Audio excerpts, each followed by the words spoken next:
You will not take away my strength.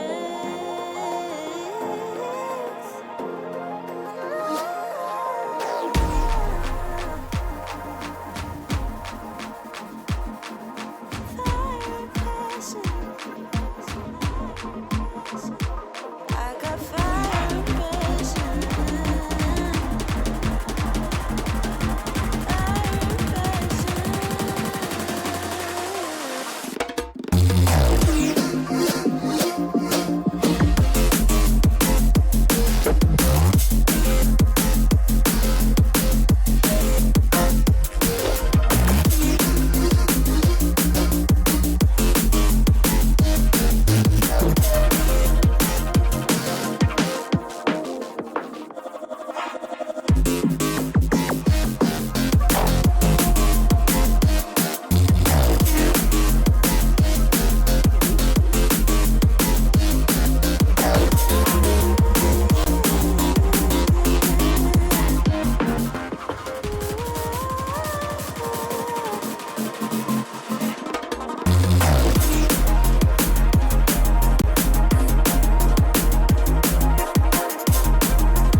What I carry on my shoulders, showing stories told. Watch the fire burn away the cold. I am rising from the dust, despite how much we lost. You will not take away my strength. You will not take away my strength. No.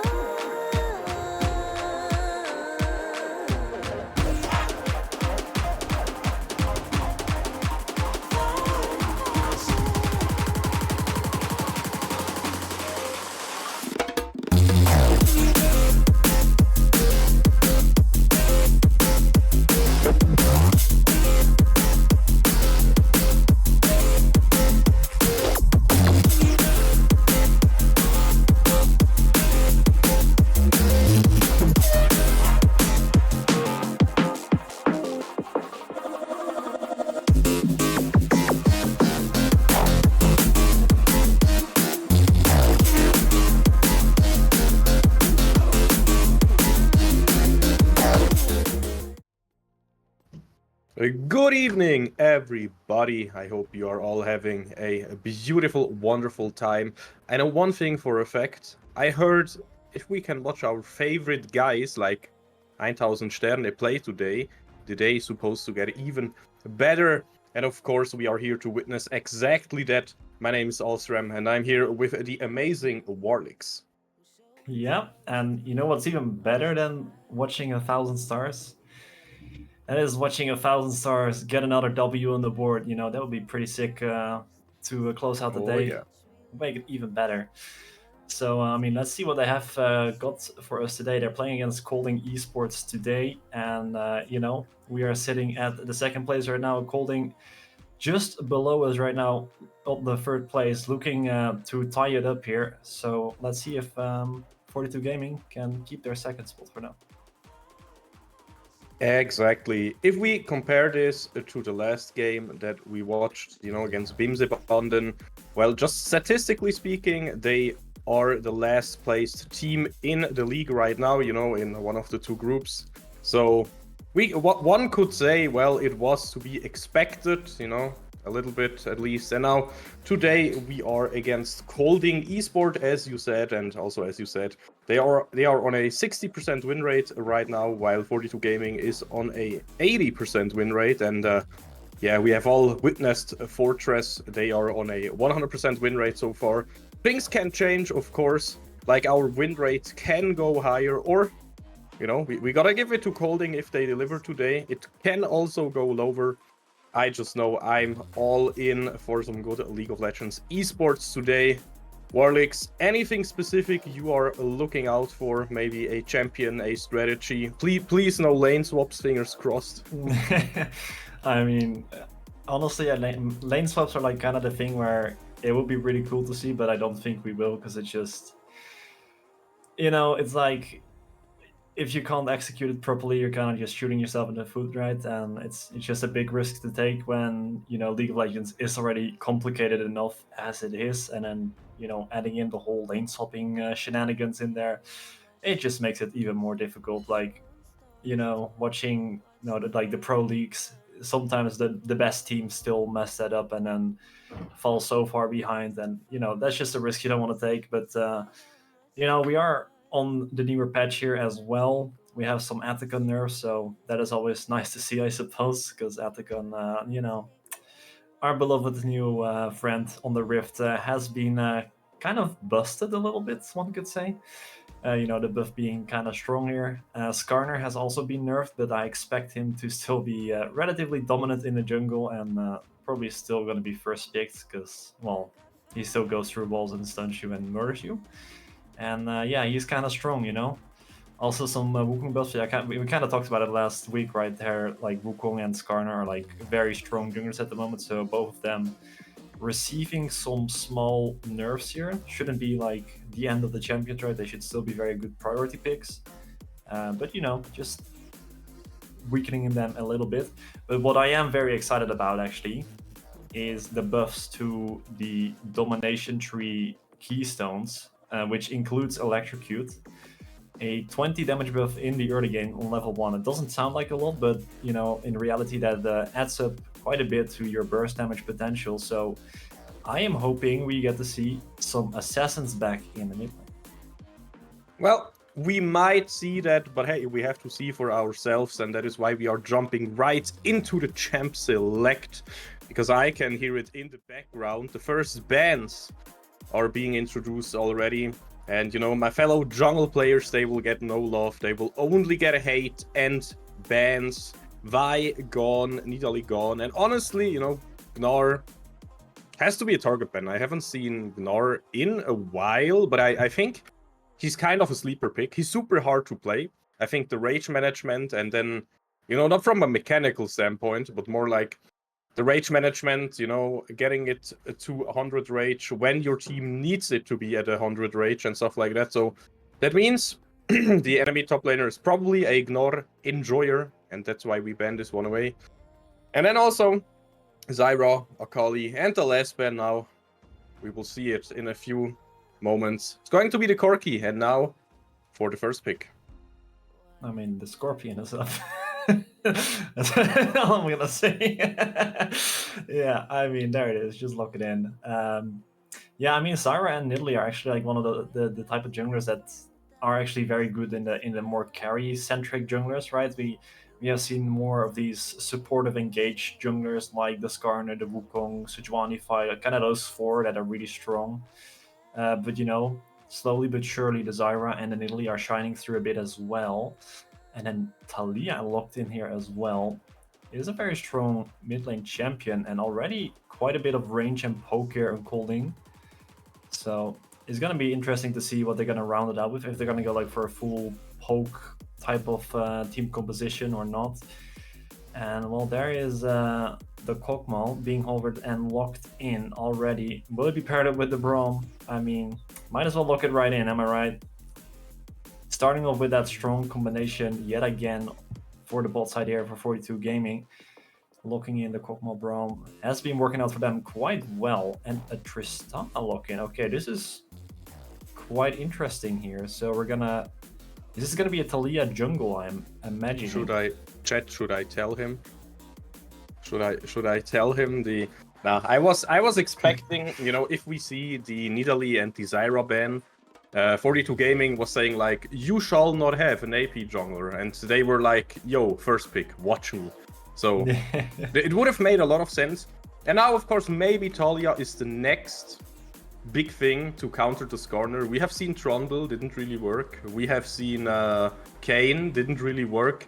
Now maybe that's what the meta has become. Just pick some ranged AP into it, you know, something where he cannot just, you know, run into you and do stuff. Because with Talia, you can shove him away with your W. That's something, right? So on paper, she has some tools. But yeah, we will see. I mean, unless it's some weird stuff like top lane Ezreal or what do I know, but it should be Ezreal ADC, Tristana mid lane, and Talia in the jungle. But, you know, I wouldn't even be too surprised because Tristana, picking her that early, kinda weird to me, honestly. Yeah, I mean, they give away their whole game plan, right? It's Talia, Ezreal, Tristana. It's a lot of damage on their side. So I'm going to be interested to see what they going to round it out with, right? You need some sort of a front line, some sort of peel protection type of situation, and they have some poke on their team composition, right? Especially with the Ezreal. Okay, there we go. We got the Janna locked in now. That's going to provide a lot of peel. The Monsoon can protect all of these carries from the angry Scorpion that wants to grab them and murder them. So that is stage 1 completed, and now we're just looking for that tank on the top side of the map. Yes. Looking, oh, the Mel. Yes. Is it gonna be locked in Yes. here? Come on, give us the Mel. Come to Papa Mel. Come on. Lock it in. Lock it in, and there we go. Okay. We will be locked in, the Mel. I mean, this is gonna be my first game casting the Mel. I have not seen it so far, but you know, her Q very obnoxious because it's just like so difficult to dodge, if not impossible. If you just click on the enemy and they take damage, it's amazing, and the range on that ability is insane as well. You know, the deflect is like a Yasuo windwall, but even worse because the spell's gonna hit you, right? So talking about champions that are annoying to play against, and to add on top of that, she also has an execute, because why not, right? It's like Riot thought to themselves, let's think of every single thing that League players hate to play against and put it in one champion, and well, there we have it. You have Mel. well. To credit to Riot, she doesn't have 17 dashes. True, that is very true. Matter of fact, she has none. If I'm not like completely missing some movement speed buff or something, she has like nothing that really speeds her up. I have actually seen a, what do we call that, video essay on why her Q is literally undodgeable with like normal... yeah, I saw that, yeah. I haven't watched it, like... but I saw it around, yeah. Exactly. I think, honestly, it's the same for like Grogos Keg and Lux E and stuff like that. Like, if they just click it on you and you have like normal human reaction speed, and then like, you know, your movement speed and everything, if they insta-pop it, it will always hit. It's not like that's the first time ever we have seen something like this, but of course, looking at it from a laner standpoint, yeah, it's not a lot of fun to just, you know, get trading stands like that. I mean, that's to everybody that, you know, let's do some League theory here. Classic stuff. You see the enemy auto-attacking a minion, and that means one thing, his eye is on the minion HP bar, and the more important thing, his character is kind of stunned, or like in an animation for 0.2-3 seconds. And if you press your Q right then as Mel, then there is literally no way that the enemy can dodge it.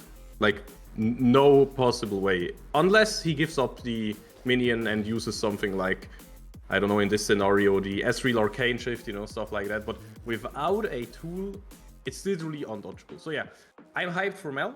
You know, hyped to see her. But of course, there are like 9 other champions in the game as well. Are you looking at a certain champion and thinking like, okay, I really want to see what this guy does? I mean, there's Skarner, of course, you know, but every other champion. I mean, we gotta look at the 1000 Sterna, Kokmo, obviously, in this scenario. I feel like he's gonna... I mean, if you look at Kokmo and you already have like a big spotlight on your face, right? That's just the way Kokmo is. And, you know, one thing that is a bit concerning for Kolding is that they don't really have an engaged champion. Yeah, sure, they have a Mundo, who is going to be able to soak up a lot of the damage, which is really nice, right? But they don't have a Vi that can just press the ult button on the Kog'Maw and lock him down. So they're kind of lacking that part. They do have a lot of damage though, right? They do have the Talia, they have the Astro and the Tristana that has a lot of burst damage on the Kog'Maw. So, a lot of this is going to come down to vision control, right? If you have the vision control, it's going to be so much easier to, catch this Kog'Maw off guard. But other than that, you have a Malphite top lane, a Skarner in the jungle, and a Braum, all protecting this one Kog'Maw that is going to absolutely obliterate your entire team. And that is going to be quite tough here. And yeah, if 1000 Stern is going to misstep, that is going to swing the team fight heavily in the favor of Kolding, right? But that is obviously the big if. Vision control is going to have a big impact, like I said before. And but yeah, I feel like I have a lot of faith in 1000 Stern. He has shown us already what he can do on this champion. And he has the supporting cast behind him, 3 champions that are just big beefy boys standing in front of him. So yeah, good luck to Kolding Esports with that one, I guess. Wait a second. I have a few questions in my head right now. Can you just stand in front of the Kog'Maw as Mel and then just deflect like true shot barrage from Ezreal and stuff like this? I mean that works in theory, right? So you're saying we have 3 big PV boys. What if Mel is actually one of the best peelers in the game because of that? Because she can just deflect stuff like that. And again, then we also have the Braum and that's absolutely crazy. Okay, guys, I think we want to see it in action instead of just talking about it.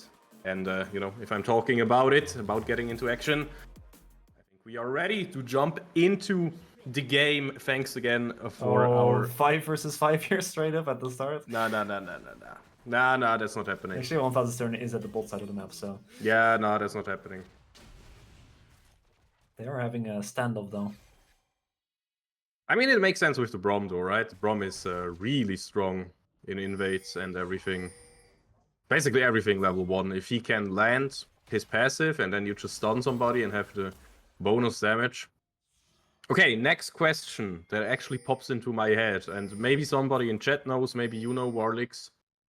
Skarner's E, is it considered a dash regarding Marcus, aka Talia's, stone mat thingy? I want to give it like a 90% sure that it is. I'm quite sure it is. We're gonna find out though, I guess.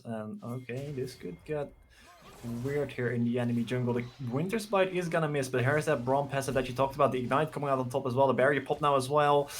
And Fred Spaghetti has to flash away to survive. He'll use as well. That is 3 summoners burned here on the side of Kolding Esports, and that is one hell of a way to start your laning phase right here. Oh my god. Well. That is a start. So let's put it like that. That is a start. And that's the thing, right? You're looking at Kog'Maw and you're thinking to yourself like, yeah, it's this scaly boy, right? He's scaling, but no. Basically, as long as his W is active, he is an absolute beast. Pun kind of intended here, but that's the thing. That's the one cooldown you have to play around. That's basically the entire mini game when you play against a champ. Wait. Did Highlander just miss a Q? It is a trash skill confirmed, actually. Also, one thing I want to note here is that we can see both red and blue wards here in the jungle, but they're all on the same side here, which basically just means 42 Gaming gets 3 vision here in the enemy jungle, whilst Kolding don't have the same information. And that is going to provide a lot of tools here in the early game for 42 Gaming. They basically have full information on where Marcus is regarding the clear here. Thornton is going to be on the same side of the map here, so if any ganks were to come to the bot side of the map, if any attempts were to be made by Marcus, it's going to be Thornton right there, ready to protect the bot lane as well, ready with the counter gank. So that could be a potential issue here in the future. Yeah, that is a good point. Now, I'm also looking at the junglers, and I'm seeing Marcus kind of out of mana here. And also, man, I don't know. The Mel was picked into the Tristana, right? I'm not completely lost here. Yeah. And it seems to work so far. Like, Nagi has to reset already. Probably, yeah, definitely using the teleport to get back into lane quickly and not really miss out on anything. Now Marcus could try to smite fight this, and as we just saw, Forden just eat through the like anti-dash stone, so oh well. Oh well, it doesn't seem to work. You said you're 90% sure, the 10%, or did I not see something correctly there? I think you're correct. I'm not 100% sure if the stones were up and ready yet, but we'll have to keep an eye on that there. But yeah, it might be the 10%. Unlucky. And well, it looks like the bot side is gonna have a nasty surprise because the Scorpion has not yet ran away. The Braum pass is stacking up here. Flashes have to be used, and it's not gonna get any better here for the bot side of Kolding as they're being pushed away yet again. They can't seem to catch a damn break here. Oh, definitely. Oh, Highlander does not want to let Nagi back into the mid lane. Oh boy. He's just standing there. Yeah, he's standing there menacingly. I'm telling Yeah, you that that is- much. Yeah, Nagi Seishiro in bit of trouble, honestly. I mean, look at the CS so far. Look at the lane. Look at the levels. And it's a Tristana, right? Sure, she scales well. Don't get me wrong. But at the same time, you usually want to slam mid lane mages, and that's not really happening so far. Now, on top lane, though, we do see somebody struggling a little bit, and Nagi just jumping away because Greason shows up and is like, "Hello, dear Tristana, you cannot touch my mid laner. Now go away, thanks." Yeah, you finally are looking to have a good trade, and not on my watch. That is the way of the mid lane sometimes. Yeah, I mean, overall, it seems relatively quiet in the early game so far. A lot of pressure being put here onto Kolding, though, in both the mid and bot lane. We haven't really looked at the top side of the map here. It is Gerner just farming away on the Mundo here. Not too much of a farm gap, but, you know, it's starting to build up a lead here. But yeah, we're going to be mainly focusing on the mid and bot side of the map here. You know, we have the Kokmal trying to be the star here. We have the Mel in action as well. And on the other side for Kolding, you know, the big damage leaders, the Tristana and the Azrael. And you can bet that Marcus is going to look for a gank in these lanes as well, as he's currently paying a little visit here in the mid lane, forcing the flash from Highlander there as well. Definitely, that was well played from Marcus, and honestly, it's exciting what kind of game we're having here. It's like so much has happened already, and it's still 0-0. The goal is still like, yeah, there is a small lead, but it's still mostly even. Rufus OG Snooze is throwing a tornado in there, but I don't think too much will happen there, as we have just a, you know, standard trade, more or less. And talking about feats of strength, you know, we also see a 1-for-1 trade so far. No kills, no turrets, so that one is still open. I mean, that could change very soon here, as 42 Gaming, they are looking in the mid lane here. But fortunately for Nagi, you can just press W and get out. Emperor was so close, but sadly he was too slow, you know. We could say he's literally rock solid, and that means he's kinda slow as well. One of the many things that Malphite is good at is being chill and taking it slow. Now mid lane looks kinda interesting. We can see the ping setup there. Like, yeah, Highlander maybe jumping out of there. He doesn't even need his team at this point. The bomb is ticking no end. There will be a revenge kill. But yeah, I love the setup, by the way. Skarner running through the wall, and then Braum can just jump onto him, and then he joins him. Stuff like that is beautiful. I wanna tell a little story here, actually, okay? Go ahead, I'm intrigued. When what is it called? Urf came out, like the OG Urf. I remember a friend of mine, you know, we were both jungle mains. We had a big blast because one of us played Nidalee and had like 0.2 cooldown or something on the jump.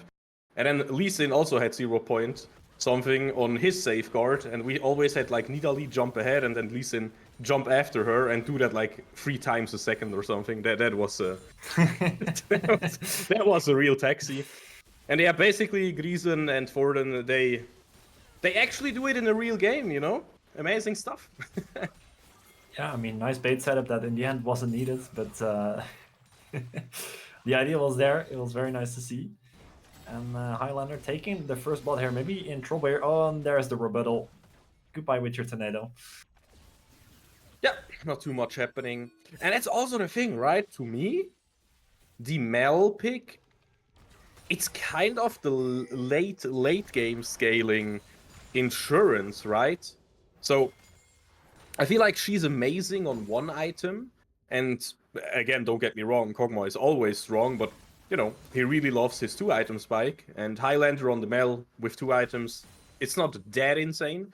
But then on 3 items, Mel has a huge power spike again, you know, if she goes for Robadons or so, or Void Staff, something like that, and gets even more pen. So, you know, just looking at that, oh, hold up a second, no way. No That's way! gonna be so Now, bad. Talia, yeah, Marcus drive by with the Weaver's Wall, but man, those 2 mid laners, they are literally fighting it down till the last 10 HP or something. Marcus, looking for something here. The Skarner, yeah, literally just body blocking, flashing forward, impaling, and will not hit because Marcus has a flash as well, so both jungler flashes on cooldown. You gotta feel bad for Naki though. that Oh, was yeah. like double-digit HP right there.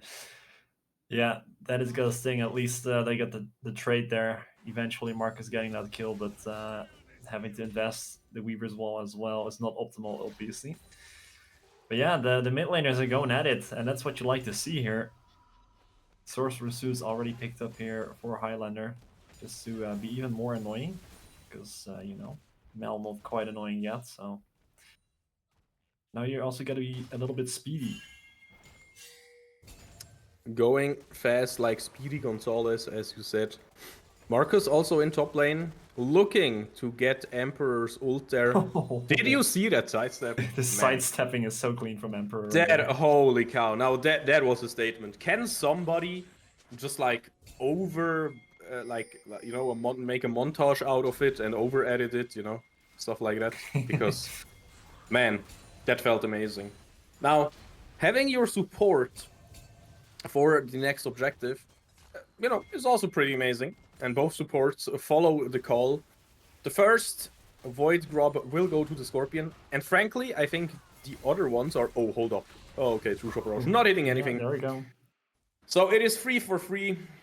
That means pretty much nothing, because both teams have free good stuff. That is the most neutral that you can be.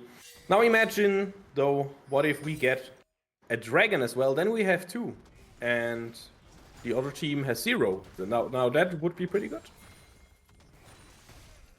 Yeah, and I feel like this was really good for 42 Gaming, because, you know, Kolding, they were kind of making their way there, but they were like a little too slow to actually contest it.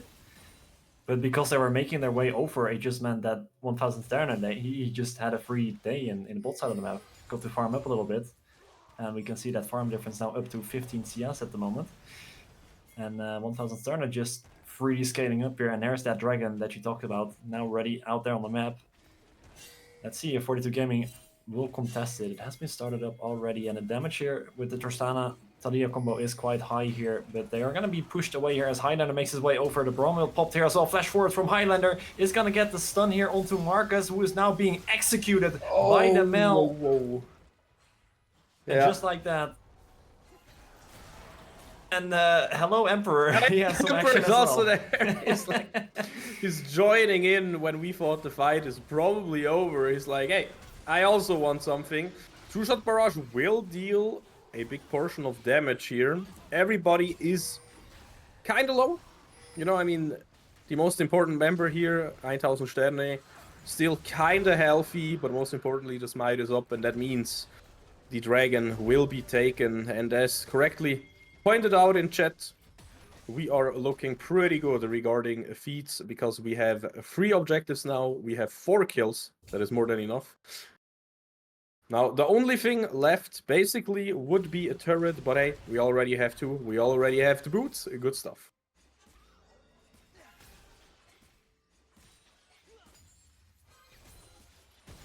Yeah, now the objectives will be on the cooldown for a little bit, so most likely the game will slow down a little bit here, but just from the early game here, 42 Gaming getting hand on all of those objectives except for the first 3 grubbies, and finding themselves a couple kills. For them can add 2 more with that impale. What the actual was that? Beautiful timing on that one. 1000 Sterne flashing forward. Fred Spaghetti will be turned into a literal meatball here by 1000 Sterne. This was so unlucky, but also so well predicted. Rufus Oxnus basically tempesting or like monsooning himself into the enemy team. Oh my god. Or maybe Nagi and Marcus, they are trying something.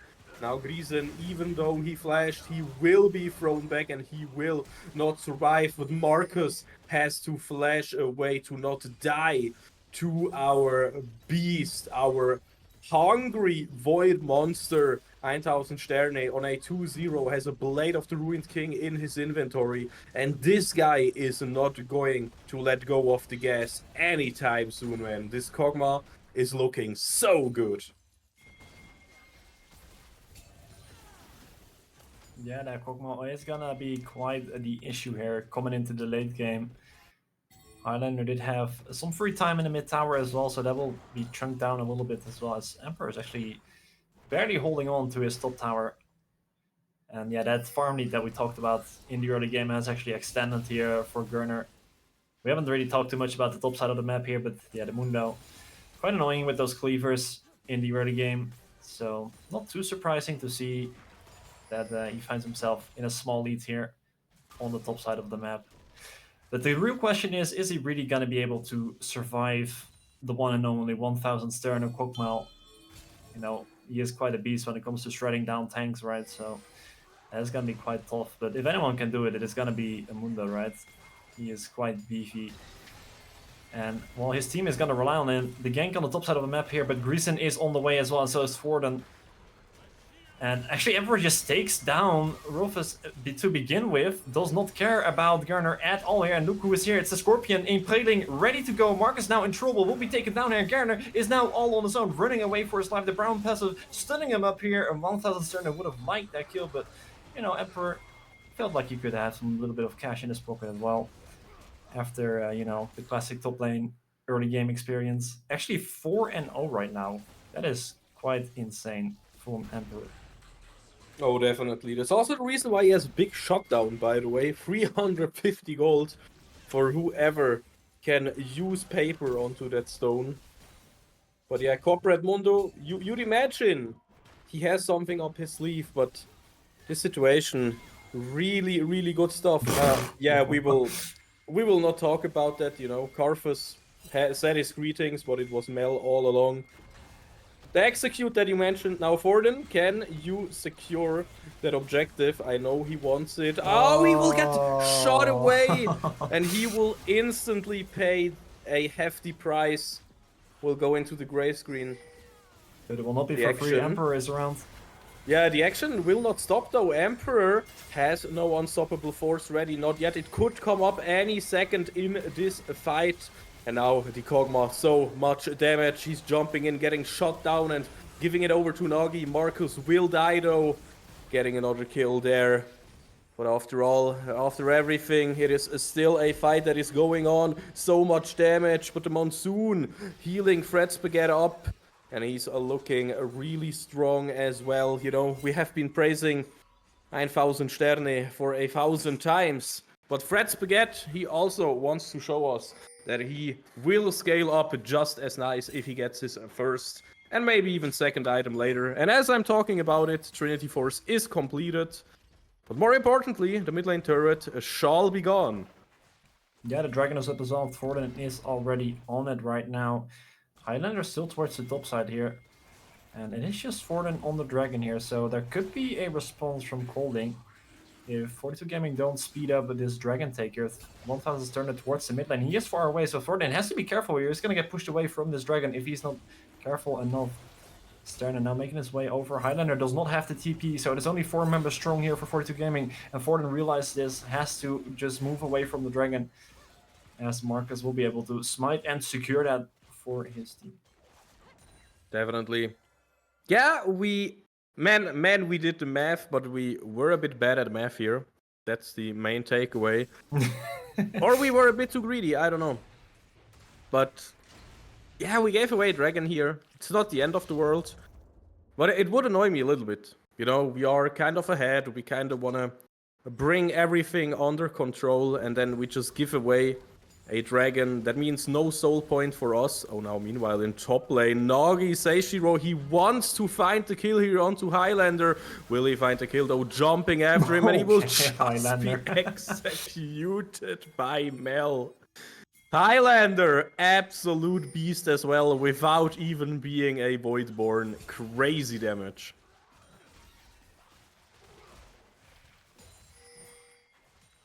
Yeah, that is Mel for you right there. I don't think Nagi is having a fun game right now.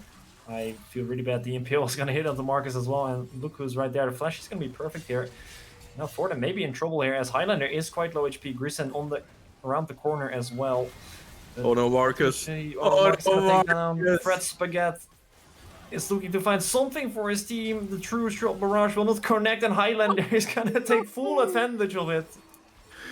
And 1000 Sterne is showing up like, is there something to eat? All you can have is the turret, while Rufus can see what it's like to have his own tornado blown into his face.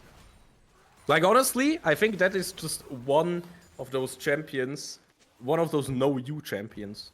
Honestly, Yes.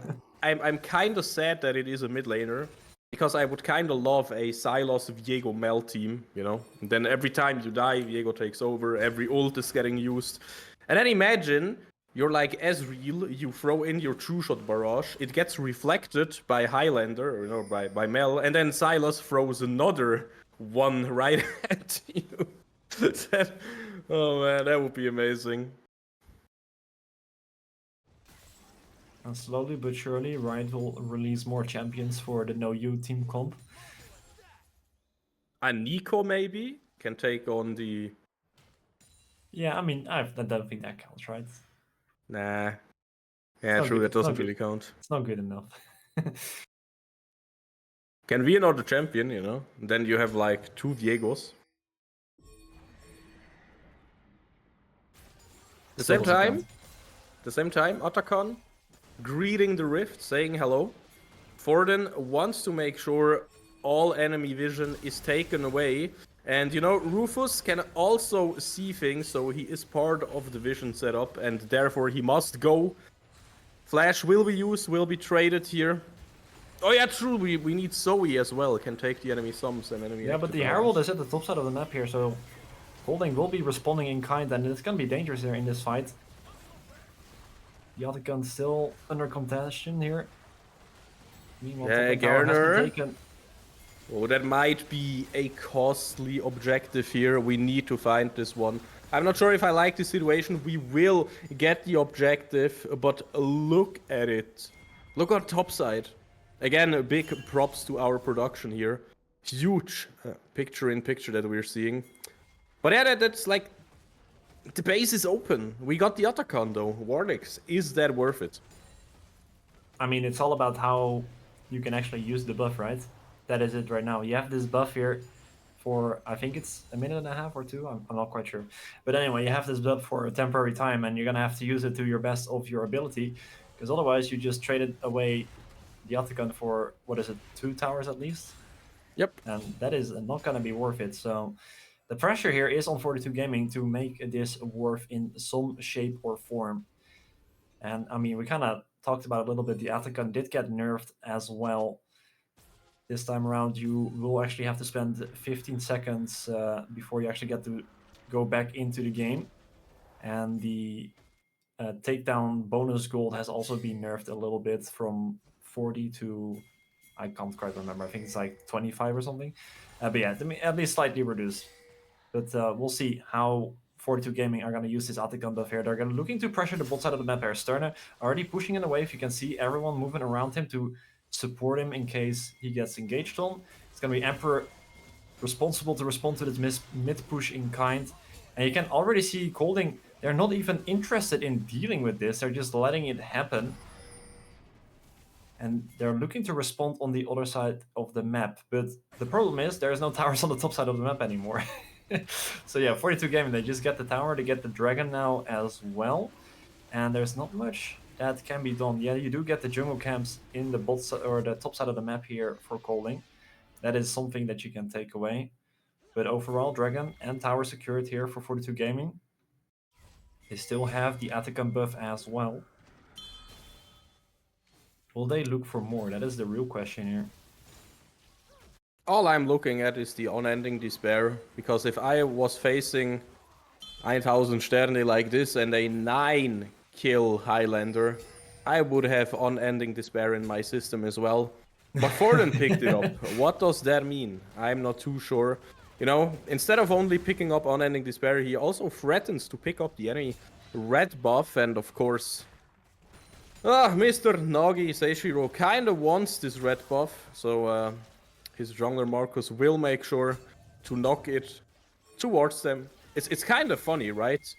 With the Talia, you can knock things towards you. With the Buster Shot from Nagi Seishiro, you can knock things away. If you're Skarner, it kind of feels like you're a pinball here, no? Yeah, I mean, sounds kind of fun, to be honest. But yeah, on a more serious note, that Attica buff has worn off already. So, in the grand scheme of things, it is both tier 1 and a dragon traded for Inhib Tower and tier 2 on the top side. So that is definitely not worth it there for 42 Gaming in the end. And why are we giving away the mid lane turret like that? Will the teleport come through? Or like, more or less, will it come through in time? Emperor finding himself in a tough position, but now we have 4 members facing 3 members from Kolding. But they are not really finding the jump on them. And you really have to worry, now the wall will be used to chase after Emperor or chase after 1000 Sterne. He will just walk away though. Now he starts shredding, his W is active, he gets the first one, the second one falls Highlander on a legendary killing spree there. Gerner, he is a tank, but he is also pretty dead. And there Fred Spaghetti just mystic shotting himself. Highlander showing him as well what it's like. Emperor, F for you, my friend. F's in the... Oh my god, Emperor, you gotta be kidding me. He has 0 fucks to give about that Tristana in the mid lane. That didn't just happen.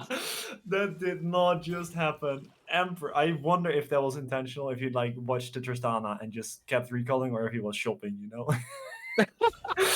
Oh my god. I honestly expected him to just attack speed slow Tristana there and make Nagi's life a, you know, ADC's living hell, because he doesn't even have any attack speed items, so all he is relying on is his skill set itself, you know, has an attack speed buff. But yeah, I did not expect Emperor just being like, you know, if I make it, I make it, if I don't, I don't. My shield got me. No problemo, my friends. That was... Alright, I mean... Can somebody clip that, please? I want to rewatch Emperor Giga Chat things aside, I am kind of scratching my head up around that Kolding fight that we witnessed right before that, because you know, they got away with the mid-tier 1 tower. They were able to get away from the fight, and we witnessed Emperor, you know, getting caught out there. You had to use the Unstoppable Force to get away from the fight, which means there is basically like no engage left there for the 2 gaming. And that just meant a very big W here for Kolding. But then Marcus decides, I want to engage on this, uses the Weaver's Wall combined with the stopwatch to provide that engage for his team, but it just falls flat really hard for Kolding. And it was already a win, but now it's going to be 42 gaming on the siege here. Emperor has to run away again, using the ultimate defensively. The Impale's gonna connect though. Oh no, what is happening? The Jenna was the pinball all along, getting impaled and going on a journey. Who needs bar tunnel? As long as you have this combination of skills there. Now Highlander flashing forward, looking for something forward, and Tokyo drifting, and this turret is looking kinda dead to me, will be destroyed by the amazing 1000 Sterne. And I don't know what just happened there, but man, it's the second time this happens to Rufus. And it just feels bad. I mean, the issue here for Kolding is they don't have any engage, right? You have 3 damage dealers. Sure, you have a Mundo, but there is no way to engage, which just means Sterna can just stand there and shoot at Gurner, and he just kills him, and that's it. There's no way to actually lock down Sterna at all. And actually, the Baron is going to be started here on the other side of the map here. This could be a trade here. The Baron is already low HP, 2.5k here. It's going to get taken down here. It is going to be the steal of the Sentry here for Kolding. Now, can they get away though? At what cost? The Blast Cone is still ready for Forden as well. He will decide to use that. The Impale is almost up and ready for Thornen. It's not going to connect his E though, and it looks like they get away here. They get the steal of the Sentry, the Baron, in the hands of Kolding. And 42 Gaming, they have to just watch as they walk away with their own treasure that they so desperately needed to close out this game.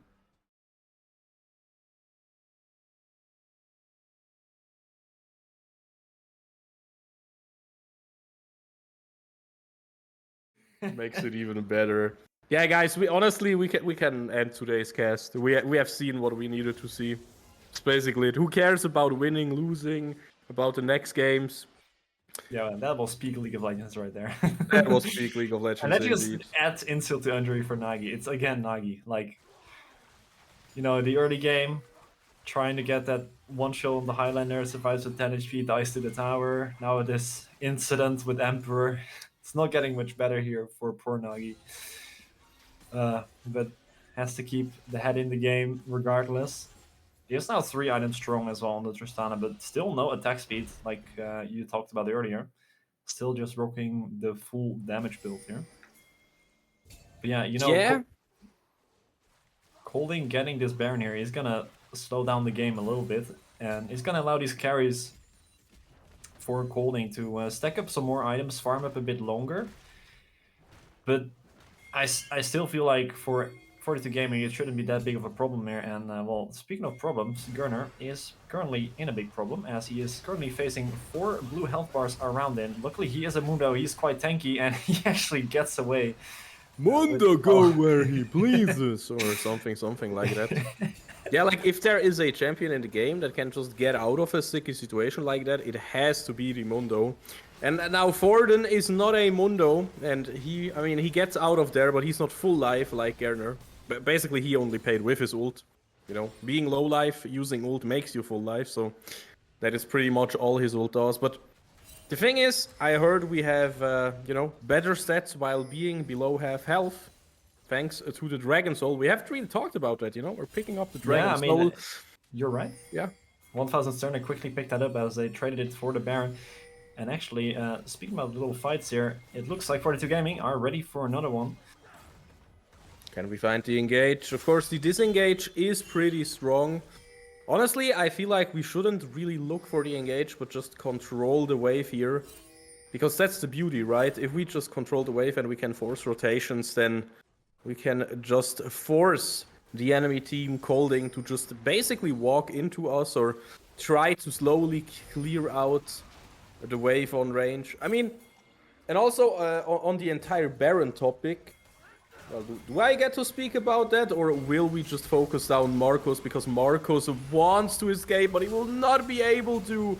He will die to the Scorpion, and Gerner will also fall victim to the 42 Gaming squad.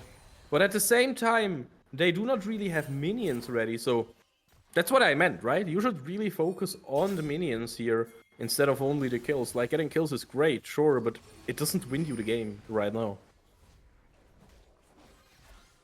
Yeah, I mean, you're completely right. I mean, they get the double kill, but there's no objectives on the map. There is no towers to be taken because of the minions that you just spoke about. So you can see 42 Gaming, they're just taking away the jungle camps because, well, that's the best thing they can do, right? Take away some of the cash and put it in your own pocket to extend that gold lead a little bit. And we're going to be waiting for another 2 minutes here, as then both Elder Dragon and the Baron will be spawning on the map here for 42 Gaming to pick up if they please to do so. Now, the thing is, they can only be at one objective at the same time here. And we have seen Kolding take away... Oh, Highlander. Highlander? Oh, Highlander. Miracles. Come on, if somebody can get out of this and just burst Kolding down. is nearby, but is he going to be on time? That is the question. I mean, Highlander doesn't even know he's in trouble, but we know better, and there is Nagi showing up from behind, and I think Highlander knows what that means. The Weaver's Wall is coming through as well. Highlander gets away from it! Teleport is coming in as well, and it wasn't even needed. Highlander flashing. Okay, okay. Are we still trying to look for something? The thing is, Emperor was in a position to ult there, but his team wasn't ready. Like, mainly, our turret, called Kog'Maw, was not in range. So it is wise to hold on to this engage ability. Now 40 seconds for the two much more important objectives this time. As you said, Warlix, we kind of want this Nasher to close out games because, yeah, like that, it is a bit of a pain. Reason dying. Yeah, before the redemption can come through, Forden has to disengage as well. So much range damage there from Kolding, and we kinda need something. We need one of the two buffs to properly shove those waves and take turrets. Yeah, Grison is going to be down there. That means we are currently in a 4v5 situation. And both objectives spawning on the map right now, that it gives an opportunity for Kolding here. An opportunity that was not there yet until it was given here by 42 Gaming. And the Elder Dragon is going to be started off here. Teleport coming through for Highlander. Can they do anything about this? Grison not there to support the team. Forden on the way, but would it be too late? Yes, it will be. The Elder Dragon is secured here. And yet again, 42 Gaming do not have the setups here. Oh, Garner, he wants to walk in there. The two-shot barrage will be reflected, rejected, and detected. I don't know, I'm just... detected, right, you can't just make a... reflected, and ejected by Highlander something. Right, the Baron in response here for 42 Gaming. That rebuttal of the true shot barrage was quite a lot of damage here, so the recalls have to come through here for Kolding in response. So the Baron is going to be taken up here by 42 Gaming. So once again, a trade of objectives, but this is not what 42 Gaming had envisioned. With the lead they currently have, you would have liked to see them take both, or at least deny the buff to the enemy team here. Now the Baron buff will be lasting longer than the Elder Dragon buff.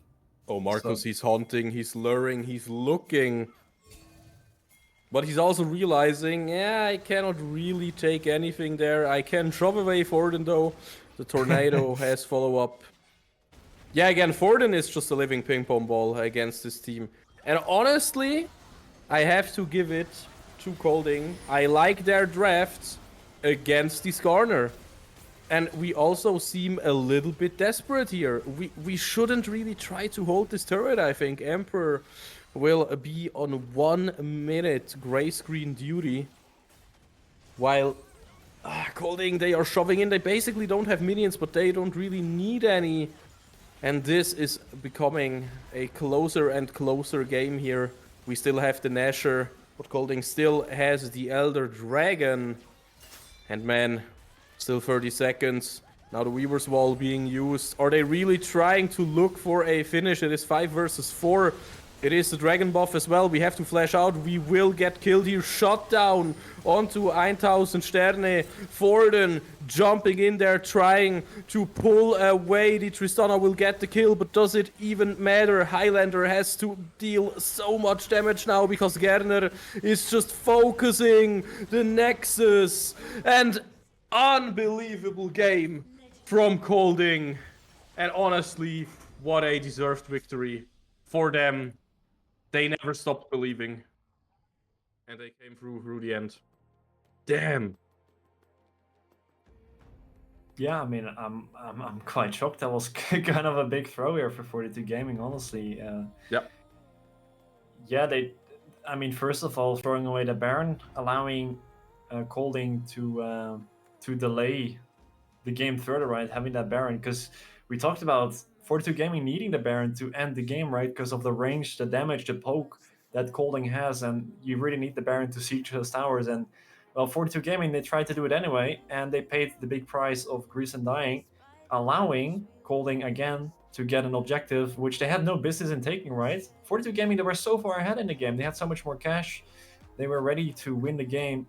They just needed to have the Baron again, but yeah, just being a little bit too greedy. Grison ended up dying, gives another opportunity for Kolding to get the Elder Dragon. And yes, we do trade it for the Baron, but you know, we kind of end up just playing the 5 versus 5 in the bot side of the map, and guess who is favored in that fight? It's obviously the team with the Elder Dragon. And yeah, I mean, 42 Gaming, they end up falling flat there, as Kolding perfectly utilizes the Elder Dragon buff to just finish the game here. Gerner actually just walked over 1000 Sterner. He was like, engaging? No engaging on his team? Hold my beer, I'm just gonna run over this Kokmon, I don't care, no one can stop me. Just absolutely demolishes him and finishes the game for his team. Yeah, that's the thing, right? Hogma falls off in the late game. After 3 items and beyond, he does fall off. That's just the reality. And yeah. I mean, I don't even think that was Kokma falling off. I don't even think Kokma falls off that much. Like, he still does so much damage onto the Mundo. It's just, you know, with the Elder Dragon, it just becomes so difficult for 42 Gaming. They kind of lost control at that point once the buff went over to Kolding. They just used it so well in those final fights. And yeah, I mean, if the Mundo gets on top of you with a Elder Dragon buff, there's not much you can do with your Kokma, right? You really need that beefy front line there to protect you.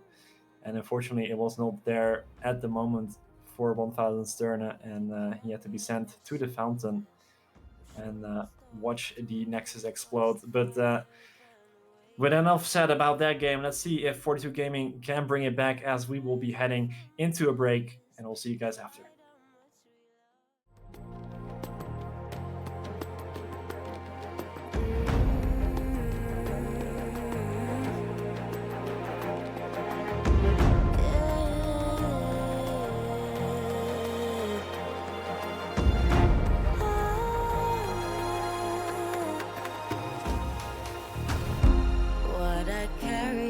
Shoulders, I'm showing stories told. Watch the fire burn away the cold.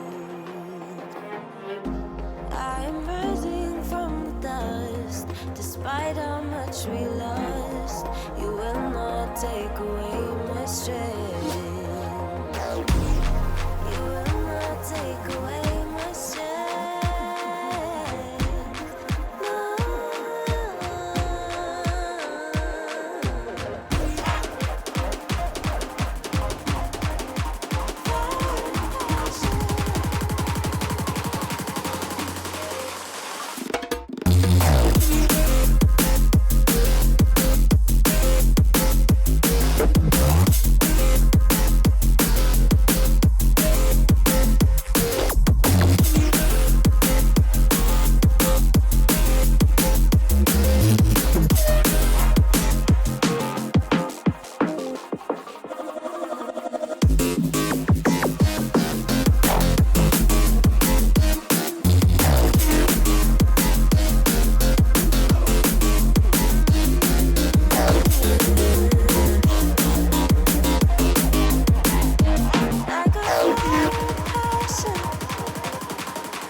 Shoulders, I'm showing stories told. Watch the fire burn away the cold. I am rising from the dust, despite how much we lost. You will not take away my strength. You will not take away my strength.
Hello, guys. Hello, Warlicks. And I'm telling you, did we just lose that game for content, or are we actually worried to lose to Kolding Esport right now? I'm gonna say content game for now.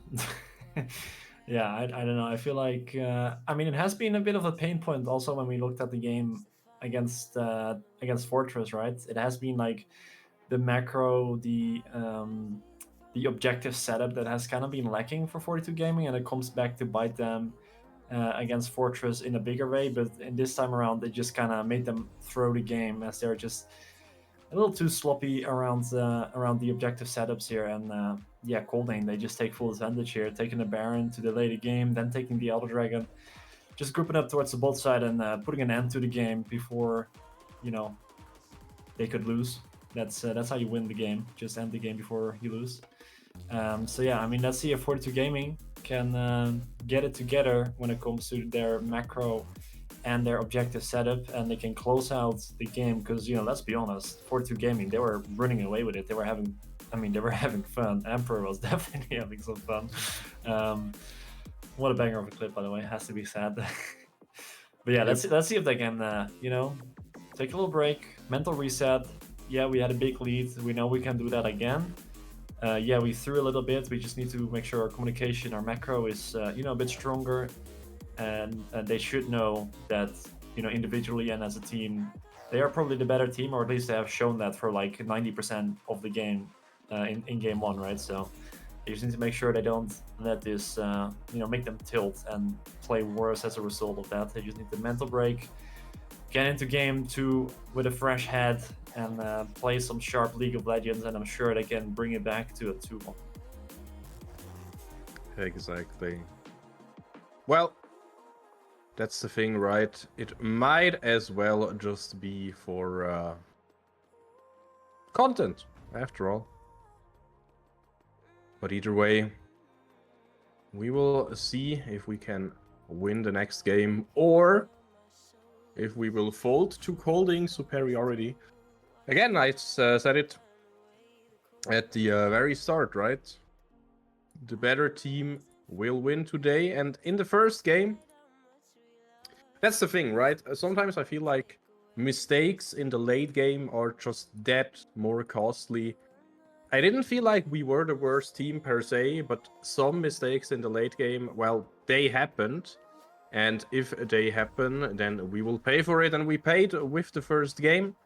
That's just something that happens, but time to leave it behind. Time to jump into a champ select number 2, Kolding ahead with a 1-0 lead, playing against 42 Gaming. And of course, I know that 42, they can bring it back. No problem, no questions asked even. But will they bring it back? We will find out in the next game. I wonder if Skarner or Mel are going to get banned here. This time around, though, it is going to be 42 Gaming on the red side here. And actually, the Skarner being banned away by Kolding, which is an interesting one. And there we go, the Talia banned away as well. They're like, alright, yeah, the third AP jungler in your pocket, we're just going to ban that one as well. No AP junglers allowed in this game, it seems. The Corki will be locked in here, and no longer the Skarner available to be picked. So let's see where the priorities lie here for 42 Gaming.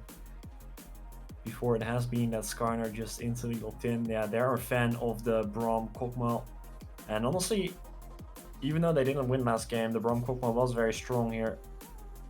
So let's see if they will be heading back towards that, or if they're going to go a different direction. It's going to be the way locked in here as a response to the Corki. Assuming that is going to be a Corki mid. We'll have to see though. Well, yeah, we will have to see where this leads into. We see a way as well. A really strong pick, of course. Oh yeah. Man, I'm still a bit bummed about the first game. Will we do better? No Skarner this time, no Talia this time, so the jungle matchup will be a completely different one.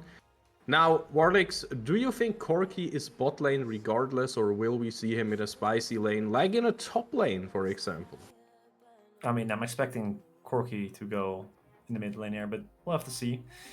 Could go in the bot lane as well. And, you know, just looking at 42 Gaming, they're like, so you're playing range compositions? We can do that as well. The Kai'Sa, the Wei, both quite long range, especially if you build that Kai'Sa with some... the Viego, yes, the Viego. There you go. The Viego is locked in. We just need the silence and the Mel as well for the full comp, obviously. But yeah, back to the point here, Kai'Sa, especially if you build her with the more AP focused build, she can be quite annoying to deal with. The Void Seekers constantly poking you down the way, you know, is quite annoying as well. Has a lot of range on that artistic spell of his. Able to shut down from long range, and like Cassante, good old blind top lane pick here, is always going to be a very tanky guy in your team. Always nice to have. But then we're still looking towards the engage here, so you know the Vi already banned away here in the first rotation. So let's see what the jungler is going to be here for 42 Gaming. You know, the Wukong is still up, even though nerfed a little bit. Still could be a decent pick. Could be looking towards the Sejuani as well for some engage. But yeah, actually with the Syndra locked in here, it looks like it's going to be a Corki bot lane. That would make the most sense anyway. Okay. But, who knows? Maybe it's that spicy Corki top lane that you talked about. Again, I wouldn't be surprised. Is it good against K'Sante? I don't know. I know K'Sante is a really strong champion right now. But yeah, with the way with Kai'Sa and the K'Sante, we have some powerhouses. Now the Rek'Sai will be hovered and also locked in there. That's an interesting one, of course. But yeah, where will the Corki go? I'm not too sure. Does it really matter? I'm also not sure. Yeah, I mean, we're gonna find out pretty soon here. The Maokai locked in as well. I like to see that. Just a nice engage button, you press ultimate, and you go in. Alright, this team composition is getting a little wild though, I have to say. The Rel locked in now as well. As well. Indeed, indeed. Alright, let's see what the response will be for 42 Gaming. As they look to close out that team composition as well. Oh, the trash. Please give me a trash. I have not seen trash played in so long. The death sentence always... Ah, come on. God damn it, man. It will be the Leona. Alright, fine. I mean, works quite well with the Kai'Sa, right? So much CC in that kit. The killer instinct can always be activated here for 1000 Sterna to just go for an instant engage and pop the Fred Spaghetti strategy, you know? Can always pull that one out with the Leona Kai'Sa combination. Yeah, I mean, it has to be said, interesting draft here from Kolding.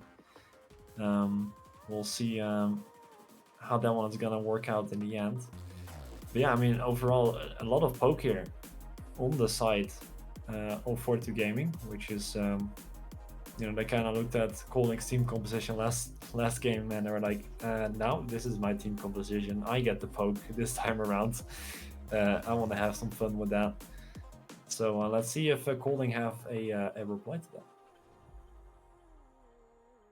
Will be an interesting game. Man, backs are against the wall right now. We have to... I don't know, man. It's always interesting for the mental part of the game. It's a big one. I highly recommend reading books like Mastering the Mental Game of Poker by Jared Tendler. I even quoted that book for my recent scientific paper that I wrote. So Nice. Good stuff, you know, good stuff. 100% belongs there. But yeah.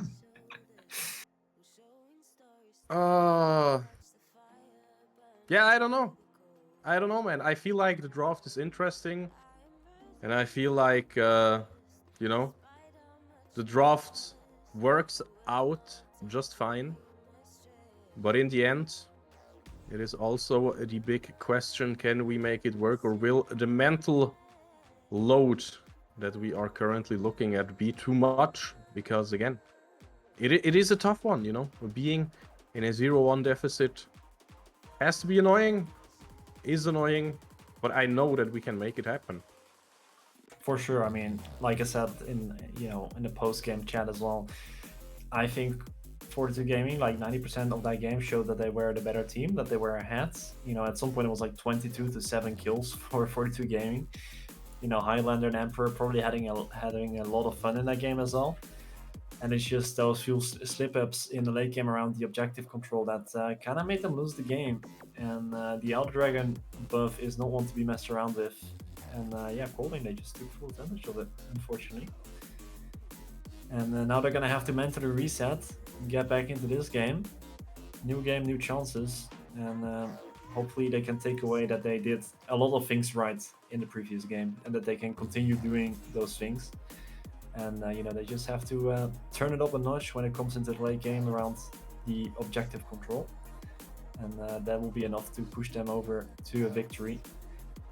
And then they just have to do that for 2 games, easy peasy. Yeah, definitely. You can see I am literally, whenever I'm out of words, something's bothering me. I really feel like we've been robbed by the first victory. And I'm probably in a mentally worse place than the players, hopefully. Because man, it was going so well. And as you said, we can basically just do the same as we just did. Just don't do a few of the late game mistakes, and we are so golden, man. So yeah, honestly, just go for it and just win that game. I believe in them. I know they got this. They picked some strong champions once more. So, I kind of just want to get into the game and see them play another good game of League of Legends and take another W and then do it once more. But again, backs against the wall. And we have to also see that, of course, Kolding Esport without an S. They also just want to win that game, right? They just want to bring it home. They want to enjoy their evening. And as we said, we just want to jump into game. Guys, let's give it up for hopefully not the last time. Let me sit properly. It is 42 Gaming against Kolding Esport. Kolding currently 1 game ahead. So 42 has to bring 2 games in a row. They have to bring their A game. And will the Rek'Sai be successful? Will the Keisante unleash the inner beast? And will the range poke from Highlander and 1000 Sterne be enough together with the peel and engage? From Griesen, we will find out in this game. Yeah, both teams looking to poke and prod here in the early game, but no one really, taking it a step too far. I mean, as I said, Nagi is gonna put down that ward. Will be spotted out here at least by Forden, so we'll have the information that the ward is present at least. That is always nice to know when you're being spotted. And I mean, it will be responded in kind there by Griesen on the other side of the map here. So once again, or actually this time around, both teams having full information here on the junglers and their whereabouts. Let's see what Griesen and Stern are up to. Some sneaky level 1 action. They got away with it last game. A very nice start in the early game. This time around, a bit more difficult to obtain here. It is going to be the Corki and the Rel on the bot side of the map here. And that is always going to be scary. I mean, both of these champions, both of these AD carries, a bit low range here. I mean, there's some nice poke on the Corki, to be honest. But 2 engage supports, that is always going to mean we're going to get some action in the bot side of the map here. None of that sitting back and farming. No, we got a Leona and a Rel, and look at that. We're straight up going in here, the Corki locked down, and look at that damage. Oh, baby. That is what I like to see. 1000 Stern showing off the Leona Kai'Sa combination right there on the bot side of the map. And Fred Spaghetti already being put on high alert here. Definitely. Yeah, really good stuff that we are seeing right there. And of course, also, the junglers, will they meet? Now, as a Diego connoisseur, the nerfs are live, right? So the clear is a bit slower. And yeah, I just wanted to say, Rek'Sai is way stronger on level 3. Like basically at any point. In an isolated duel, if Marcus is not on 2 or more items, then Rek'Sai is just stronger. But of course, if the bot lane says hello, and it is a 2 versus 1 or, you know, stuff like that, then Rek'Sai is not stronger, not good enough to just burst somebody down and then leave again. But yeah, I honestly think it doesn't really matter too much. Now, on paper, Forden is a bit behind, you know, but it's not too bad, I personally think. Yeah, he still has some camps to clear out as well in his side of the jungle. Gonna have to keep track on how that clear speed will go throughout. I mean, Marcus already recalled though, has 2 longsword in the back pocket, is now back out on the map here, while Sorden still has some of those camps left standing here.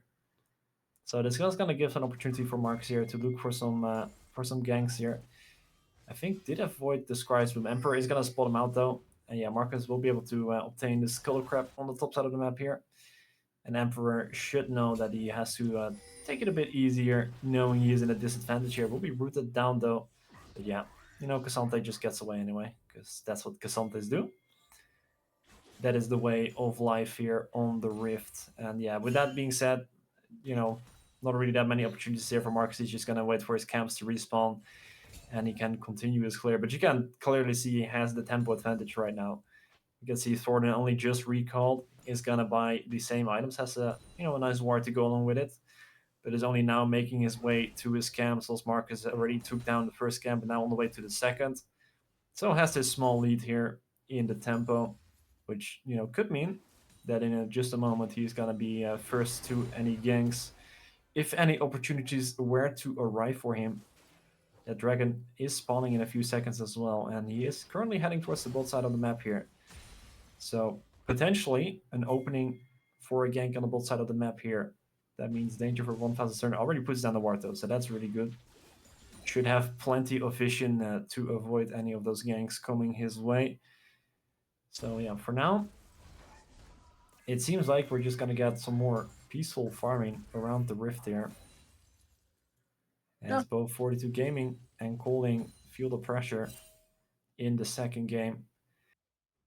But with the objective spawning right now, that will probably change quite soon here. Thornton also on the bot side of the map at the moment. And yeah, with him actually taking his bot side camp so late, they are not respawned yet. So he's just currently chilling and waiting for them to respawn. And Marcus already cleared this entire jungle again. Is just going for the recall and gets to go base again and upgrade his items. So currently has the lead, but that also means an opportunity here for Thornton to go for a gank. Yeah, can't quite find what he is looking for. Well, not too much happening on the bot lane, except for the dragon getting started. And, you know, in true fashion of this game so far, with everybody just chilling and farming, we will see Marcus and Gerner going for the top side objective, while Forden is on the bot side objective. So this dragon will be traded for those cute little rift grubbies. And that's just the world that we are living in right now.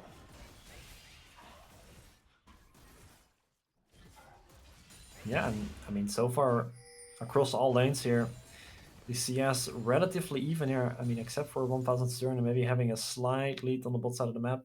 Should be equaled out a little bit here. As Fred Spaghetti clears out those Sinomese underneath his tower. Emperor is definitely having fun on the top side here. Oh yeah, definitely. Good old wet noodle fights, right? Or pool noodles. Wet noodles or pool noodles? You decide, Warlix. Wet noodle fight is what we call them. Wet noodles then. Oh, I see, I see. But yeah, I mean, that is just the top lane experience, especially in this meta, right?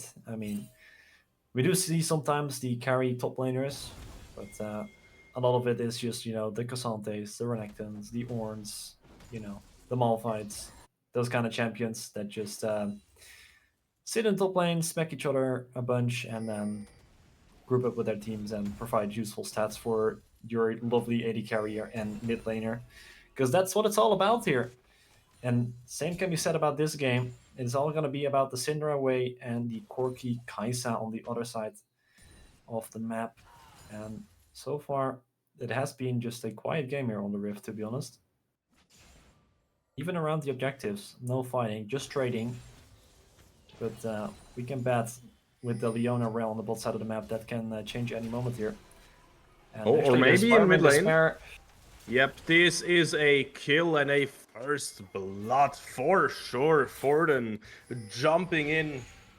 Why do we always have one Void Beast in our team compositions, by the way? I don't really get why it is like that, but I like that it is like that, because, man, the Kog'Maw, the Rek'Sai, they make for some good jump scares, and this is exactly what happened to the mid lane here. Now this fight might bring some more victims. Marcus trying to get out of there, but the killer instinct from 1000 Sterne being so strong and beautiful soft there.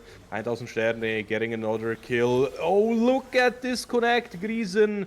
Maybe he doesn't want to be there. He will die, and Nogi Seishiro will also be on duty here to scare away 1000 Sterne. If he can land a stun, then it might be a bit dangerous for the Kaiser there, but Forden just tunneling over the wall, wants to find the kill there, but the Void Seeker will indeed find its prey.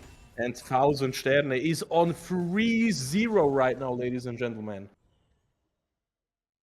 Yeah, I mean, I like how this game went from just quietly farming up and kind of just sitting back, relaxing, trading CS, trading objectives. Okay, hold on, Emperor is probably gonna have to say goodbye here, as these Q3 will miss out. They're gonna use the all-out there onto Gurner, looking for at least something in this trade. Can he get the kill onto the Maokai? It's gonna get so close here. He's so close. The shield's coming through. The shield? No! Oh, nice try, Emperor. What a close one. Oh, dang. Okay, I see. I see. Almost Cassante all over that tree. But yeah, unfortunately, not quite enough for him. But yeah, once again, great start here for 42 Gaming. We were here last time around. 4 assists here for the way, by the way. Gotta respect that. And 3 kills on that Kai'Sa. The Kraken Slayer already completed. It's gonna be a nice spike here for the Kai'Sa as well. And let's see if they're actually gonna go for a little bit of AP as well. We'll have to wait and see what the exact build will be here for Sterna. But the objective's already back on the map here, so both teams active and looking to fight, especially 42 Gaming, since they do have that beautiful lead currently sitting on their Kai'Sa. Well. We are seeing a fight here. Marcus having to hard break out of there, but now we are in a weird position. This is kind of a cold war right now, but now Griesen looking for the engage. And Rufus also looking for another engage. First casualty will be Nagi Seishiro dying. Forden in there using ult to just stay alive a little bit longer. Will stay alive. Red Spaghetti flashing after us, but will not find us so far. Emperor and Forden so low. Fred Spaghetti finally finding a kill there and just arriving with a sliver of health. Gerner and Marcus also just running away for the hills, trying to stay alive somehow. Forden, meanwhile, doing mission impossible on this objective and begging his teammates to join him because, man, this is the first time in my entire life where I'm feeling like the Rek'Sai sustain is doing a ton. Like, this fight was such a close one. Yeah, so many blinking red HP bars there. But in the end, I mean, 42 Gaming are more than happy to take that fight, right? They have a 3-0 Kai'Sa at the moment, 4-0-2. Already completed the first item, so they're more than happy to take the fight there on the top side of the map, as Corki is still waiting to complete that powerful Trinity Force spike. So knowing that they have the item advantage there, they are more than happy to just take the 5-5 fight here, as they know they have the advantage. They win out on the fight. It gets a bit close there, but in the end, they win out. They get the grubs, and they get to live another happy life here on the Rift. In the meantime, though, Kolding, they did take the dragon here on the bot side of the map in a response, so at least they get to trade in the end. Yep. It was a trade after all.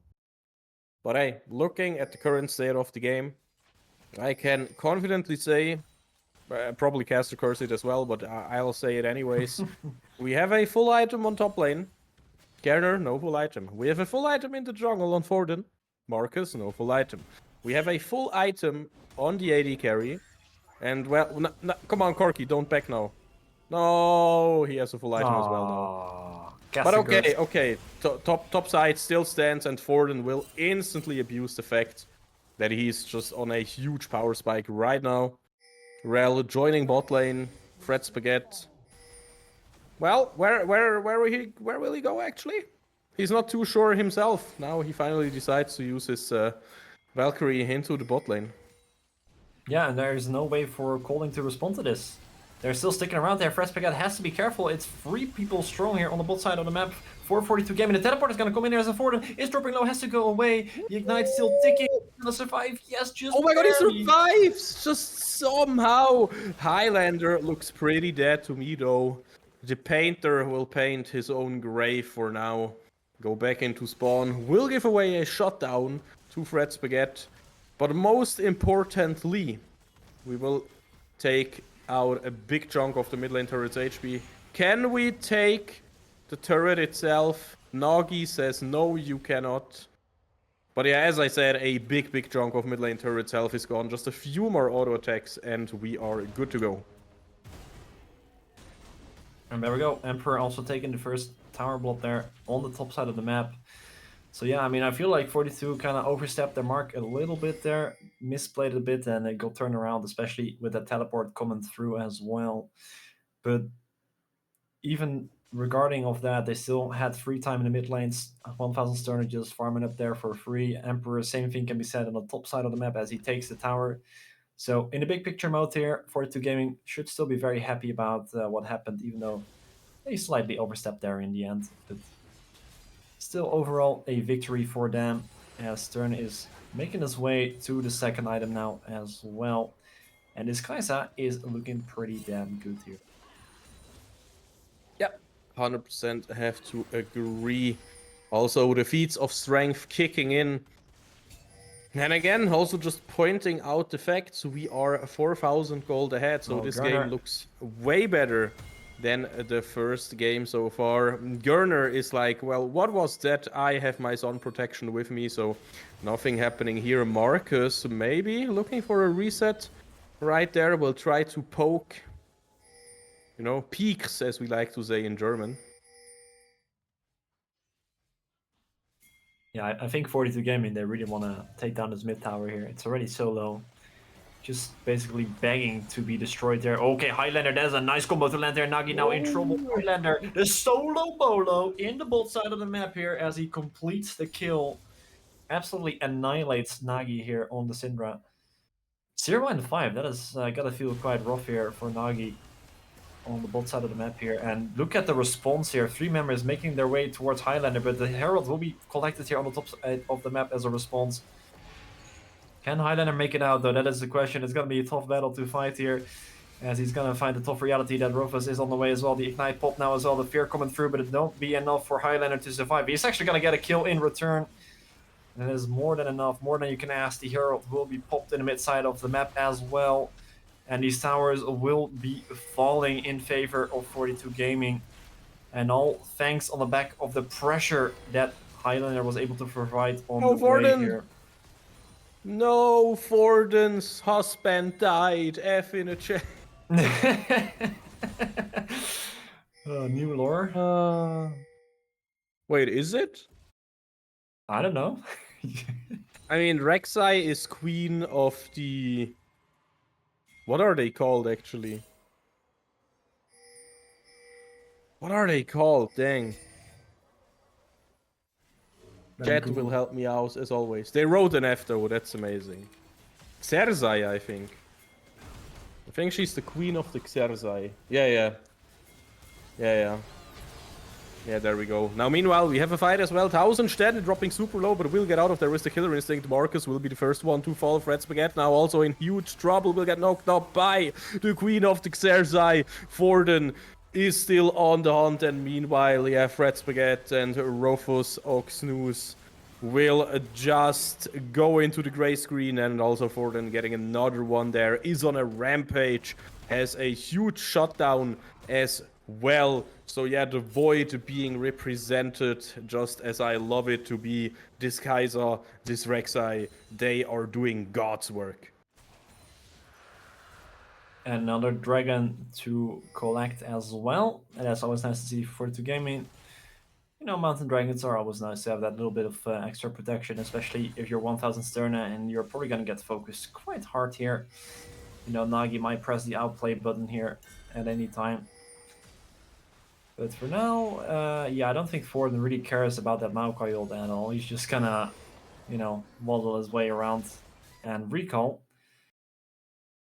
And now, once again, we're in a position where 42 Gaming, they are have a sizable lead at the moment. 8k lead to be exact. But now it's once again going to be about them closing it out cleanly. We have the Atacon spawning in a minute as well, so that it's available for them to pick up. And, you know, last time around they kind of made this bad trade because the enemy team had the Herald. This time around, no Herald to be seen, so let's see if they can just cleanly pick up the Atacon, use it to snowball. And then we're going to peel our eyes on the Baron later on into the game as well. Because, you know, playing against a quirky Syndra, it's going to be very tough to siege into. You know, the Scatter the Weak, the Phosphorus Bomb Rocket combination, just clearing those waves very fast here on the side of Kolding. So definitely need a Baron here if you want to close out the game. But for now, you can already see 42 Gaming just basically living in the enemy jungle here. It's no longer property of Kolding Esports. No, 42 Gaming own that place now, including all of those juicy gold bag carrying jungle camps. Now you have to be careful. Emperor is, I don't think he's gonna hesitate to press the all out button here. Bro, imagine, why are the jungle camps so stupid, you know? If they just stopped carrying around golds of bags, no wait, bags of gold, then the junglers had no more reason to kill them, so. Yeah, fair enough. Well. If only But they yeah. could think of that. You know, also my weird brain also thinking about how this time Gerner has the unending despair, so that means they will lose this time, because apparently whenever you buy unending despair, your team will have exactly that in the late game. So that is, I mean, real talk, the item is good though, right? If you expect to be in the middle of the fight for a while, then the item is quite decent. But you know, talking about fighting, I think this Rel will not stay alive for any longer, and also the unending despair fulfilling its prophecy instantly. On bot lane, we also got a kill. Emperor. You said it, Warlix. You actually are the prophet of Emperor. Well, and there's the Atacon. Well, you know, I guess you can't throw away your objective if you just murder the entire enemy team before you start, right? So I guess that is one way to solve that problem. And yeah, with the sizable gold lead that 42 Gaming has right now, it wasn't that big of a problem to get to this point for them either, as they continue their way on the top side of the map, sieging the tier 2 tower here. Because, you know, they weren't quite rich enough, so they're looking to collect a bit more money here. But the Corki is gonna say no, unless Fred Spaghetti gets knocked up anyway, taken down here in the back lines. What a dive. Oh my lord, Greason a bit deep. Forden can just tunnel over the wall. Man, Forden, I'm telling you one thing. You make me want to play Rek'Sai at this point, and that means quite something, because he looks amazing on this pick. So mobile with the tunnels. And that is just... it's just good at League of Legends, Warlix. Yeah, good at League of Legends for sure. I mean, 5-0-6 here is pretty darn good, one could say. And, you know, they still have the Atacon buff as well, you know. So I wouldn't be surprised if they go for a bit more aggression. Wait, which one is it? The Voracious one, as always. You mean Revive Tokon? Yeah, Revive the Gun, exactly. I mean, still don't even know. We have seen the other one, I think, once, right? In all the games that I've casted, I've only seen it once. Yeah. So Yeah, exactly. yeah, it doesn't happen too often. That's for sure. All right, let's see. I mean, the Otacon buff surely wearing out pretty soon anyway. So and the dragon spawning here in 20 seconds as well. That will be soul point. Their Emperor is gonna get engaged on. And he's just gonna tell his team, "You're free to send off to the dragon because the entire enemy team here is on me." Yeah, So, I mean, I 4 still members. has the Otacon actually, so that is Yeah, very it good. doesn't matter. The classic, right? The Otacon classic. Just turn off your brain as long as the buff is active. And there's the dragon, ready for the taking. No one able to contest it, and Emperor will just pretend like nothing ever happened and makes his way back onto the rift there. And that is the soul point collected here for 42 Gaming. And now Kolding, I mean, 10k gold down, it's gonna be so tough. The Baron spawning in a minute and 20. And I mean, we're once again in a scenario where once that dragon spawns out on the map, is once again Soul Point and Baron both on the map here for 42 Gaming. But I'm sure this time around they won't make the same mistake here. And let's see what Kolding are looking to do. They see a Highlander on the map and are quite interested in a nice shutdown here. Let's see if they can get away. That's the question. The Way has that inbuilt movement speed. And it looks like the backup has arrived as well as Highlander just makes his way back underneath the tower. And now Kolding are caught off guard here. Wait. He actually survives. Highlander stays alive. And Griesen at the same time will not... Well, will he be so lucky? Man, this is just too much damage. This is just way too much damage now with the Killer Instinct following it up. 1000 Sterne is godlike, and that is what we love to see. It is the ace for 42 Gaming. And it feels like redemption, because this just... I mean, let's just name it. This is a stomp.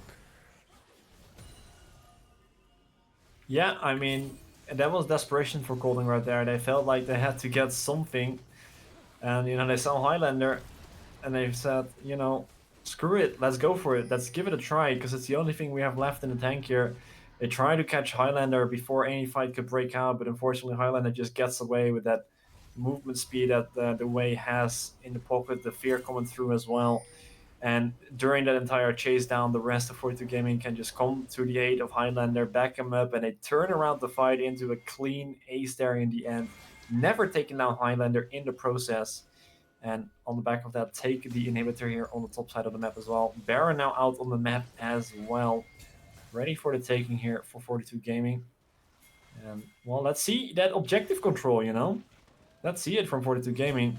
Can they secure this? I mean, they should. They have a pretty big lead here, 13k. So a big wallet to slap in the face here of Kolding. And yeah, Grizen knows it. He can just go in and not give a damn because they're so far ahead. Oh, they will not give a damn. And Syndra will instantly fall. Gerner in there, but he will not do anything at this point. Highlander just too strong. 1000 Sterne too strong. Emperor too strong. And Griesen as well. Forden, I have not even mentioned him because, Rek'Sai is blind, so Rek'Sai cannot hear me speak. That is how it works, right? But yeah, jokes aside, man, this game just begs to be over. We will look into game 3, and I told you guys, backs against the wall is a tough situation, but we stood strong and we stood confident, and this means we will grab the victory in the second game unless Nagi does some insane things together with his teammates respawning. But that is not the reality we live in. GG's are said. And 42 Gaming grabs a W. Yeah, I mean, it was basically what I said before the game, right? They did a lot of things right in that first game. You just have to do that again and not mess up the few mistakes you made in that late game. And they do exactly that. They get a clean early game. The Kaiser gets ahead. They keep snowballing and snowballing. They don't mess up around the objectives this time around, and they just force out the desperation play from Kolding onto Highlander, and that was enough to close out the game this time around. And I mean, I gotta be honest here, looking at the third game that's gonna come up soon as well, I gotta give it in favor of 42 Gaming. I mean, obviously slightly biased, yada yada, but you know, objectively speaking, looking at these first two games here, you gotta say that 42 Gaming has been in control of, I mean, both games really, except for the first game where they, lost it in the end there. But 42 Gaming, they have, consistently shown us that no matter the team comp, they will win out on these fights. They will get a sizable gold lead for them. And well, in game two, they showed they can actually close out the game as well. So it is really up to Kolding if they can find an answer to that. Exactly. I feel like that's all we needed to hear right now. Oh, look at it in the chat. We are even discussing who is the better player. Well, what if we just wait for game 3 to see who is deserving of the MVP award? I think that's a fair deal, right guys? So let's head into a small break and we will be right back for game number 3, the decider. See you there.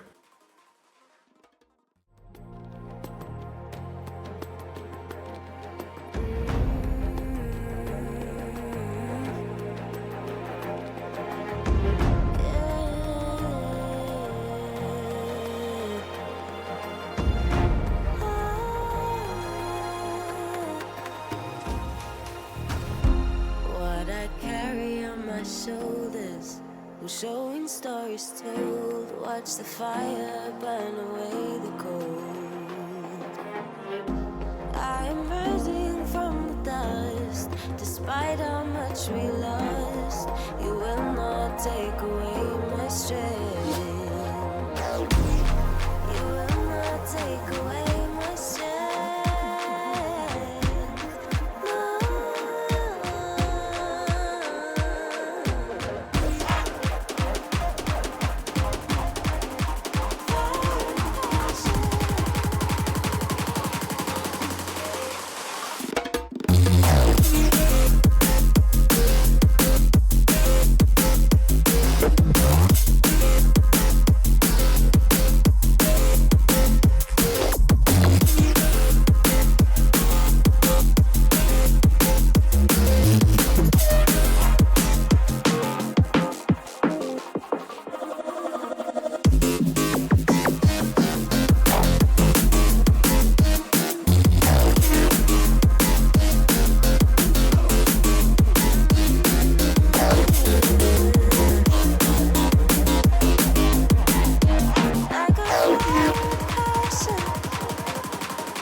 Shoulders, we're showing stories told. Watch the fire burn away the cold. I am rising from the dust, despite how much we lost. You will not take away my strength. You will not take away my strength.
shoulders, we're showing stories told. Watch the fire burn away the cold. I am rising from the dust, despite how much we lost. You will not take away my strength. You will not take away my strength.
What I carry on my shoulders, we're showing stories told. Watch the fire burn away the cold. I am rising from the dust, despite how much we lost. You will not take away my strength. You will not take away my strength.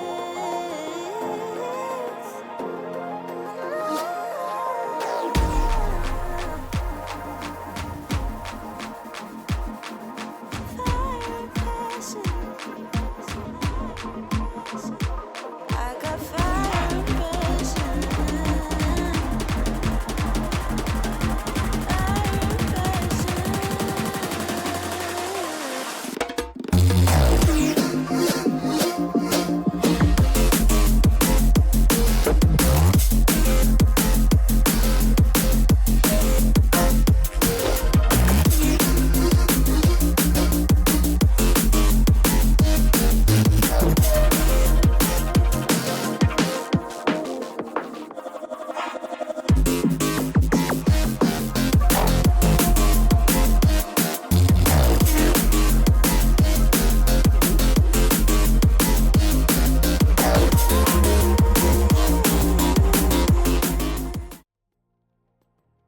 Hello, everybody, and welcome back to the final game. If you remember the last intro, I was like the maybe final game, hopefully not the last time. Well, now it is the last time for sure for today.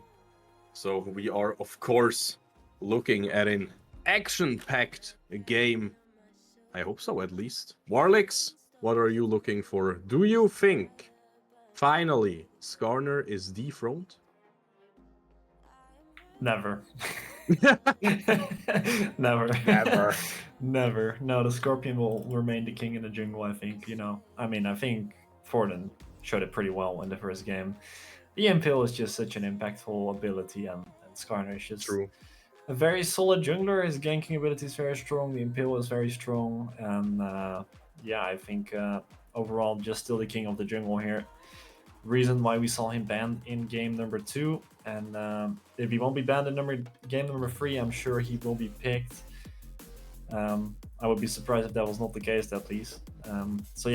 Scorpion remains the king, and overall 42 Gaming have shown that they have been the dominant team so far this series, and they should be the ones looking to close it out here 2-1 if things remain the same, at least. Obviously Kolding backs against the wall now. They started with the first win. Now suddenly it's 1-1. They could still lose the series here, and they still have to finish out the second win if they want to walk away with a victory. So for them, they're gonna have to find some adjustments here, because both games starting off pretty rough here when it comes to the gold, right? Falling behind in both games. So you're gonna have to find some sort of an answer here, because it has really not been working out for them. So let's see what kind of draft adjustments they might be making. Let's head right into the draft. We will jump into draft again, guys, for the final time today. And we will see on the top of the screen both teams having 1 point. So this is the final one. Backs against the wall for both teams this time. And we will see what worked. Some more AP jungle bans. The Talia in game 1 was pretty I strong. wonder if it's gonna be a Zyra ban.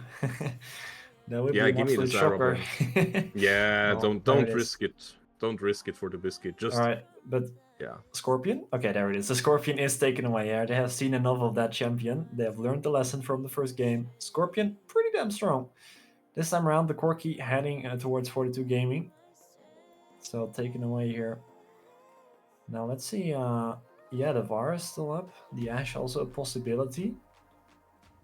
Both very strong bot laners as a response to the Corki. Okay, the Mel, actually completely forgot about the Mel, yeah. I mean, you have 2 picks to go for, so that Varus is still laying there nicely on the table and will be locked in as well just after the Mel. So this time around, the Mel on the hands here of Kolding, and they can play around with that beautiful pick that can just press W and say no you in your face. And it's gonna be fun one. Highlander, this time it's your turn, buddy. You're gonna have to face that very lovely champion. I mean, I wonder if Highlander has something like a pocket pick that can play well against it. Oh, the Leona. The Leona is a classic, right? I mean, I don't know if you guys have seen the clips, but basically, when you play Mel and you see a Leona walk up to you and use the Send of Blade on you, your instant response will be to press W, right? But that just means you send yourself flying into the enemy team and you instantly pop. So it's a very good counter to the Mel, to be honest, because there's nothing the Mel can do against the Leona. Either you get stunned and locked down by the Send of Blade, or you go in yourself. So it's a lose-lose situation here, and nothing that she can do about it. And honestly, with Mel being picked up this early, it means 42 Gaming can take that into consideration and pick champions that aren't as badly countered by it. Same could be said by the Jarvan, right? There's not much the Mel can do against the Jarvan or the Leona. So some really good counters here into the Mel so far.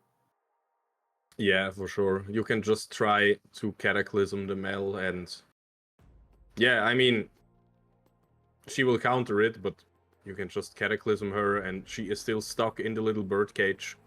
And you told us all about the wonderful Leona interaction.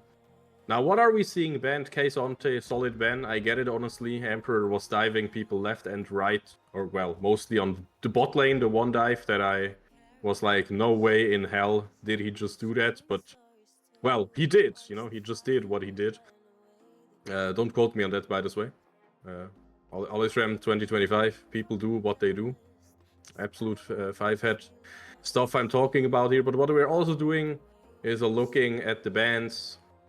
Keisonte, Oriana. I really like the Poppy ban here, because that could have been a very big counter here into the 42 Gaming team composition. So taking that away, the steadfast presence could have been quite a pain to deal with. So makes sense to remove that from the table here. The Braum will be locked in.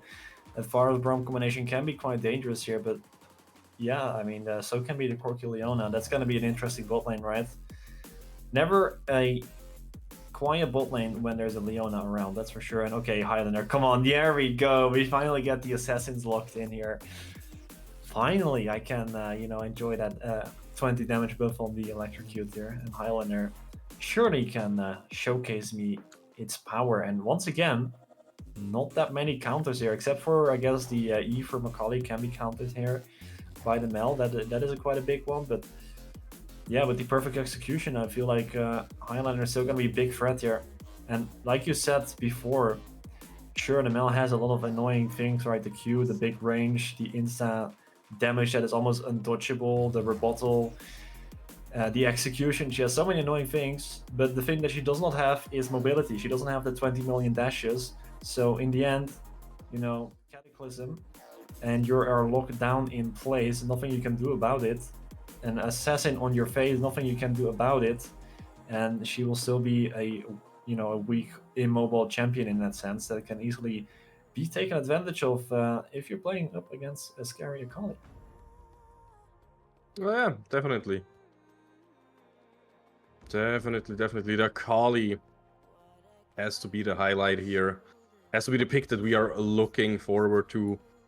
But of course, also just stuff like Leona Jarvan being really good at, well, jumping in and doing things. And I heard Varus and Mel, they hate this one simple trick, 9 out of 10 Varus players will agree with me that it's really annoying to play with champions that can, or against champions that will just jump into you, lock you down, and yeah, kill you basically. Yeah. Oh man. Yeah, but then, we have also stuff like the Graves in the jungle. What's your opinion on the Graves? I'm gonna be honest, I've not seen Graves in so long. It has literally been a long while, so it's gonna be very interesting to see the Graves come back into action here. I mean, it is one of those pretty strong carry jungles like back in the day, right? Like all the LCK, LPL junglers being very proficient on the champion here. It is like a very high skilled champion as well when it comes to like clearing the jungle at a high speed. Graves can definitely do that and has a lot of damage as well. So can be very scary in the ganks in that sense. Doesn't obviously have like the CC or lockdown like the Jarvan has, right? The flag and drag is pretty simple. The Graves does not have something similar, but the damage that he brings out here in the early game is quite scary to be going up against. Yep. Yeah, I'm personally a big Graves fan, but we are playing against the Graves, so Graves don't look too good, please. Don't do mean nasty things. I don't like it when you do mean and nasty things. It's a bit of the X factor for me, honestly. If Grave pops off, and if his laners can give him priority, and then Jarvan has a hard time in the jungle, then yeah, Graves can kind of do his job.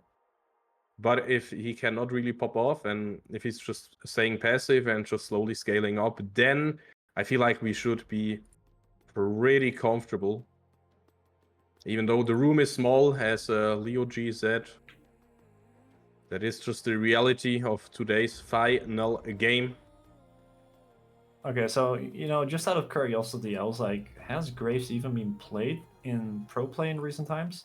So I just went to like the champion stats for the LPL first year, and in the LPL they have played a total of 93 different champions, none of them being Graves. So yeah, he has not been played in a lot in recent times. I guess that is the conclusion I'm drawing here. I can quickly look at the LCK as well. Also, no games. So yeah, not really popular in the meta at the moment. So we're gonna have to see how that one goes on the Grave side of things. But hey, fun to see like an old popular champion pop back into game here. Always nice to see some variety and a champion's played instead of just seeing the Skarner every game. The OP Scorpion that we talk about quite a lot here. Wait, which champion again? I think. Yeah, there's like this champion called Skarner, and yeah, he's like a jungler, and he's like really, really strong, which is why you see it banned all the time. And if it's not banned, then it will just run into your team and murder everyone. But yeah, jokes aside. Well, we will not see Skarner in this game, but as I said, we will see the Graves, we will see the Jarvan, and hey, would you guys like to see the Jarvan and the Graves in a nifty matchup? Well, I would of course like to see this in game number 3 between 42 Gaming on the blue side, playing against our opposition of the day, Kolding Esport on the red side. As you can see on the top of your screen, Kolding currently 3-2, 42 Gaming currently 4-1, and both teams would love to up their win score by a single point, and they would kinda hate to get a lose, and it will all be decided in this third match of today. I hope you guys have your popcorn ready because, man, I hope I can still take it because so far we have seen banger series, and I have also learned that the game is over when it's over. Because, hey, even if Kolding gets ahead, we have seen in the first game, even then some minor mistakes can happen, and suddenly the game is turned on its head. Will it happen this game? We will have to find out. But as always, I have to give my honest opinion. And the skin Gerner chose here is just a banger. But also Emperor with the Gentleman Cho'Gath, another banger. Warlicks who won the skin battle on top lane. Ooh, I mean that's a tough one. I feel like I don't know. It's like the new versus the old, right? But I feel like I mean they're both bangers. I can't choose. They're both good. They're both too good. Both are bangers. Yeah, indeed, both are bangers. Oh well, oh well, oh well. It's like asking a parent to choose their favorite child. You know, that's like you don't ask those questions. Well, then maybe chat has to decide. Chat, tell us. You know, don't be biased. Which skin is the better one? I personally have to go with the Ornn one, you know, ignoring the who is playing it. I think the Choo Ornn is just too good, too fitting. But yeah, I think even with this small skin buff, we are still looking at a beautiful draft from both teams. So it's up to the players, honestly. Yeah, and I feel like this time around, both both teams here have very solid team fighting compositions, and I feel like a lot is going to be resting here on the wet noodle fight there, but a lot is going to be resting here on the back of Highlander because it's really the old champion out, right? If we look at these team compositions, and you know it's either you're gonna get the sick flank and absolutely annihilate Fred Spaghetti and win a team fight for your team, or perhaps you could have a little oopsie whoopsie moment, instantly die, and yeah, make it really tough for your team here. So it's all about going to be out of the flank angles, but hold on there. This time we're going to go right into the action. Rufus looking to run away. Marcus here to assist. Grissom dropping low as well. The flag and drag coming through, and that's going to be the first ball picked up here for Ford and flashes away before the passive can proc from the Braum here, and the backup has arrived as well. And there we go, straight up here. 42 looking dominant here at the start. Ford has to be careful. Ooh, yeah, I was worried about Forden there. Yeah, that was pretty close there. For a quick second. Now, wait, Braum is not on bot lane for now? Grisen will die, but 1000 Sterne. Worf. Yeah, finding a kill there. I'm so scared by the damage of those turret shots there. You saw basically Sterne almost getting one shot by it, but it didn't happen. And this means we picked up a kill and gave away Leona for it. Hashtag worth. For sure, just denying that little bit of the wave there and the XP here onto Fred Spaghetti is always going to be worth it here. And, it has been kind of a contrast here compared to these previous two games where both teams were kind of fine, just sitting back. And while Grisen has done none of that, is already joining up in the mid lane, looking to give me that example of the Mel Leona interaction, but unfortunately not meant to be right now, but I'm sure we're going to see it at some point in the game. It's always funny to see. We'll definitely get there at some point, for sure. But yeah, I'm very much an action-packed game so far from both teams. And I was actually thinking it's going to be a very slow game considering both teams were kind of content with just chilling at level 1. I was like, all right, here we go again. We're going to, just chill and farm for 10 minutes and then trade objectives, yada, yada, yada. And then somewhere, somehow, there's going to be a fight. And then, on the back of that, it's going to be snowballing and that's going to be the end of the game. But no, straight up here in the early game, straight up brawling here. I guess it makes sense when you have the Leona Corki. Very strong early game engagement here on the bot side for 42 Gaming, and they use it to perfect execution here. Well, the perfect execution hasn't really been unlocked yet, but I know what you're talking about. Emperor. It's fine. Emperor got his ult and is ready Oh, there to it is. The maybe. perfect execution has been unlocked Yeah, here. now it is ready. Yeah. Now Golden Q.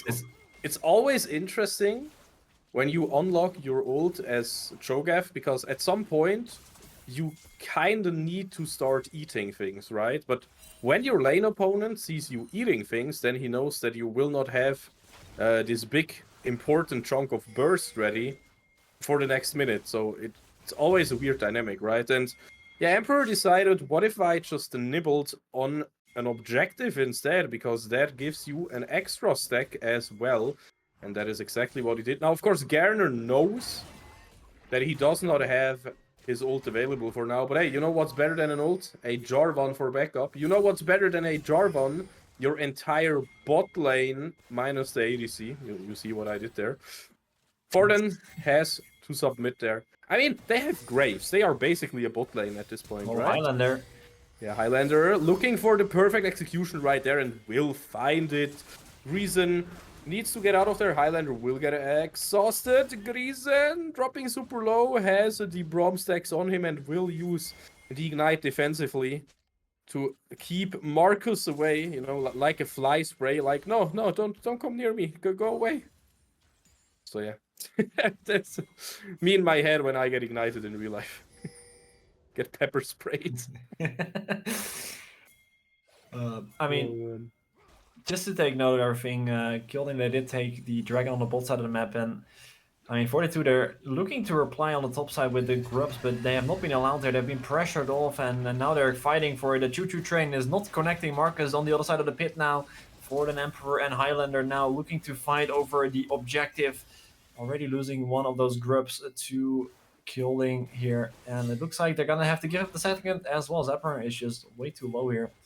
Will be pushed away from the objective. Highlander. Oh, it's gonna be the spine steal. Oh, he gets it. steals the Void Grubby, and now Highlander once more has no perfect execution ready, but I don't think he needs it. Shuriken Flip will connect forward and finds the kill onto the Orn. Marcus, no dash over the wall ready. Rufus will just flash and abort this mission, because his entire top side, Garner, Marcus, and Nagi, are all waiting in the gray screen, and this is suddenly looking phenomenal for 42 Gaming.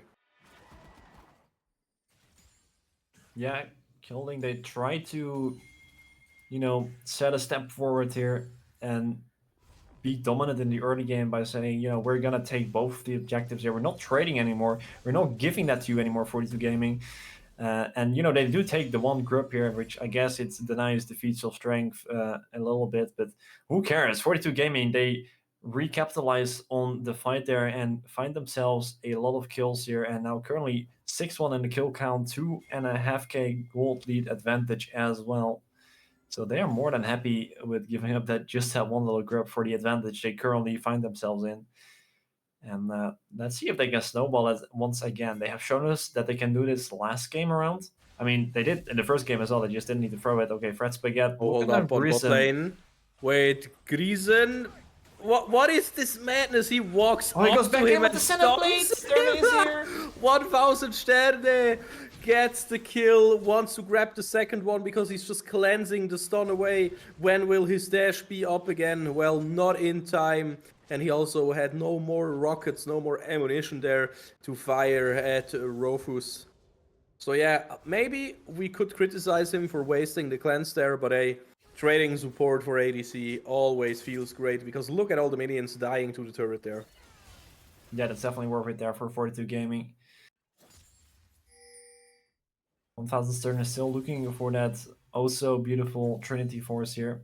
Already having 2 of those items completed. Stacking the tier as well. Has a cool to get some more cash in the pocket. It will slightly delay the Trinity Force though, as a result of that. But you know, once you cash out, it will all be worth it. Or at least, that's what you hope.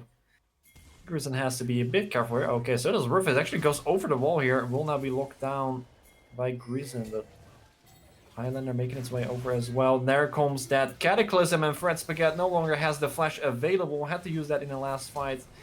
And will now be taken down. Marcus also having to flash away. And 42 Gaming looking to take full control over this river area, as Nagi has to run for the hills as well. And the dragon will be spawning here in 30 seconds. Just in time here for 42 Gaming. I mean, Fred Spaghetti will be back out on the map here, so at least they could still contest for the dragon if they do choose to do so. I'm gonna be honest here, it's a weird timing for the dragon fight. Like, to be quite honest here, I don't like our current timing. With stuff like Garner and Emperor both having TP, but Garner already finishing his first item because, you know, he can just build his own items and just melt the gold into the item, or I don't know how it works. Don't know how the shopkeeper does it, but apparently that's how it works. And also, Highlander, I think he kind of wants a backport, you know? I think he should be sitting on some gold. So, yeah, we are looking for the dragon, but I'm not sure if... I'm honestly not sure if Kolding Esport could have just tried to contest it, but in the end they chose not to. Yeah, they also used the Cataclysm already in that fight, so perhaps an angle to be found, yeah, for sure. They still had everything available on their side. But regardless, they choose to let it go for now. And there we go. We finally see Highlander go for that backport. Finally getting to invest some of that cash here. Buying up some of those components here. And for the gaming, actually already back on the groups as well. Yummy, Emperor.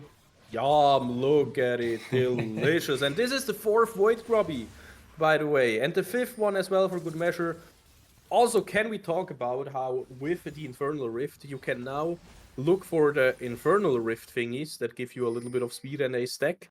And then you can also look for the plant thingies, you know, the Otacon plants, that also give you a stack. Now imagine you're playing Bard and are also busy collecting the chimes, and then you build Heartsteel and you go clone the people and collect stacks. But meanwhile, Nagi is not having any of those pleasures. No, he will be quite in danger. Yeah, Highlander not hitting, and oh man, this was a costly mistake there. As he will fall. Oh, beautiful dodge there from Forden with the Cataclysm to get out of there. Nagi is so low, but he will not fall. And the replies here are in the bot and top side of the map here for 42 Gaming. 1000 Sterna and Emperor having a 3-time here on the towers, getting some tower plating for themselves, pushing in those minions. And so overall, you know, it is sad for Highlander to miss out on that perfect execution, but you know, losing 1 kill here, but 1000 Sterna getting a 3-time in the bot line, and Fred Spaghetti is not having none of it. No way! 1000 Sterne gets it. Meanwhile, that's what I was talking about in Gem Select, right? Marcus is bullying Forden a little bit in the jungle. That's just the nature. But imagine going too deep and then giving Highlander the kill that he wanted just a few seconds ago. This has to feel terrible, because he's also terribly off-tempo as well now. Yeah, and overall, I feel like this game is slipping out of the hand of Kolding Esports. They try to set an aggressive foot forward in the early game, trying to go and take those Grubbies and the Dragon, not giving anything to 42 Gaming, and this has completely flipped around now. Where 42 Gaming just takes the full control on the back of that group fight, really. They kind of cashed in a lot of money there. And they've just used that advantage to push it even further and start snowballing. Now 10-3 up here. Already a 6k gold lead. That is a lot of gold to be had in the pockets for 42 Gaming this early into the game. And we could already see that with 1000 Stern just absolutely obliterating Fred Spaghetti in the bot side of the map here. You can see more than a 1.4k gold lead for Stern individually over his opponent on the other side of the map here. Yeah, every single member, by the way. Every single member has a 1k gold lead, at least. And honestly, the real winner... I mean, look at this. Look at what? Bot lane? Fred Spaghetti getting absolutely annihilated. He can't even stand underneath his own tower. Brom has your shield. No, he is your shield. Wait, I don't know. Okay, Brom pressed E, okay? That's my point. Alright. No, and also my point is, by the way, Emperor is living the dream right now. He's collecting all the things that I mentioned, minus the Bard chimes, but plus the choke-off stacks, so that's just amazing. Now, 1000 Sterne, it looks like he's in a bit of trouble, but is he really? Because he will not let Rofus proc, and oh no. Highlander. He did not find the kill. Forden also flagging and dragging himself into the spot lane skirmish, but not finding a kill. Now, of course, you know, some people would say, oh, it's bad, you didn't get the kill. But I'm saying, well, they are forcing them to port back to base, and it gives them a tempo advantage. But in 30 seconds, we have the dragon spawning, and if you want to go base, you have to do so now. Yeah, and that's exactly, I mean, why we see some of these recalls coming through. Starna is still feeling comfortable here. Has the Trinity Force No, already look at unlocked. the minions. Oh, Nagi also missed 1 Q, now they're even. The unmissable spell got missed. Alright, in the top side of the map, in the meantime, the Herald being taken down here with a little to no contestation. And yeah, there we go. Emperor keeps on collecting. The Dragon now spawning. The teleport coming through for Highlander. It's going to be spotted out here, though.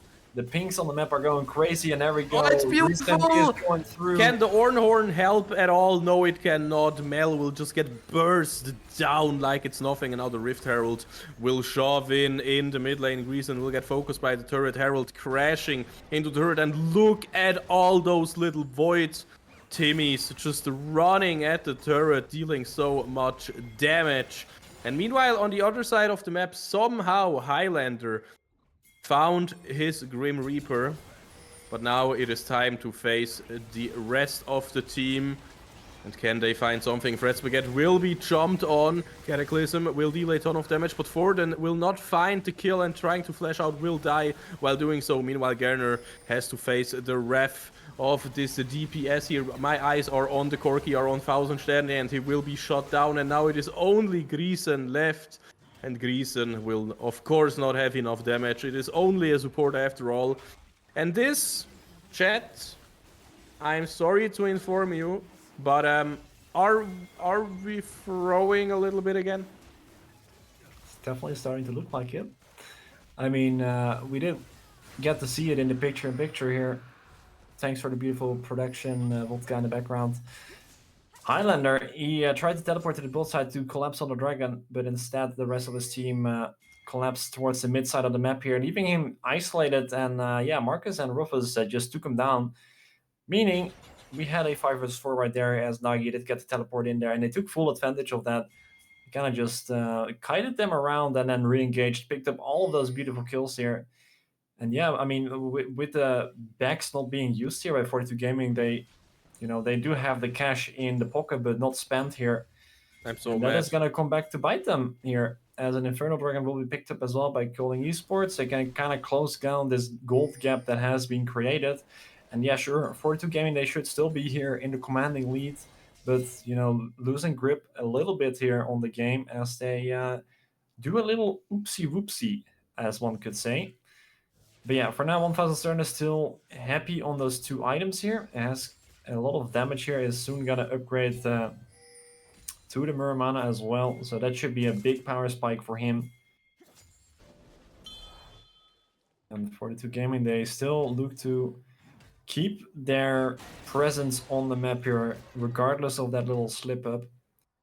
They're still a while away until we see the objectives. They're actually the Otacon in 30 seconds will be spawning.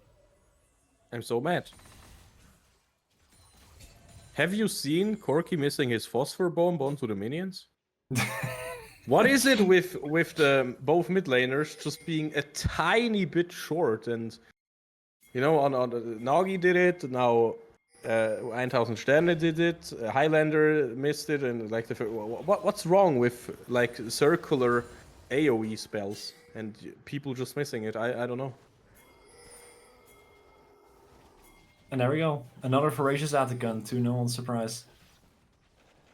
You mean Revive Tokon? I don't know what a Ferocious is, but it's a Revive Tokon. That's all I know.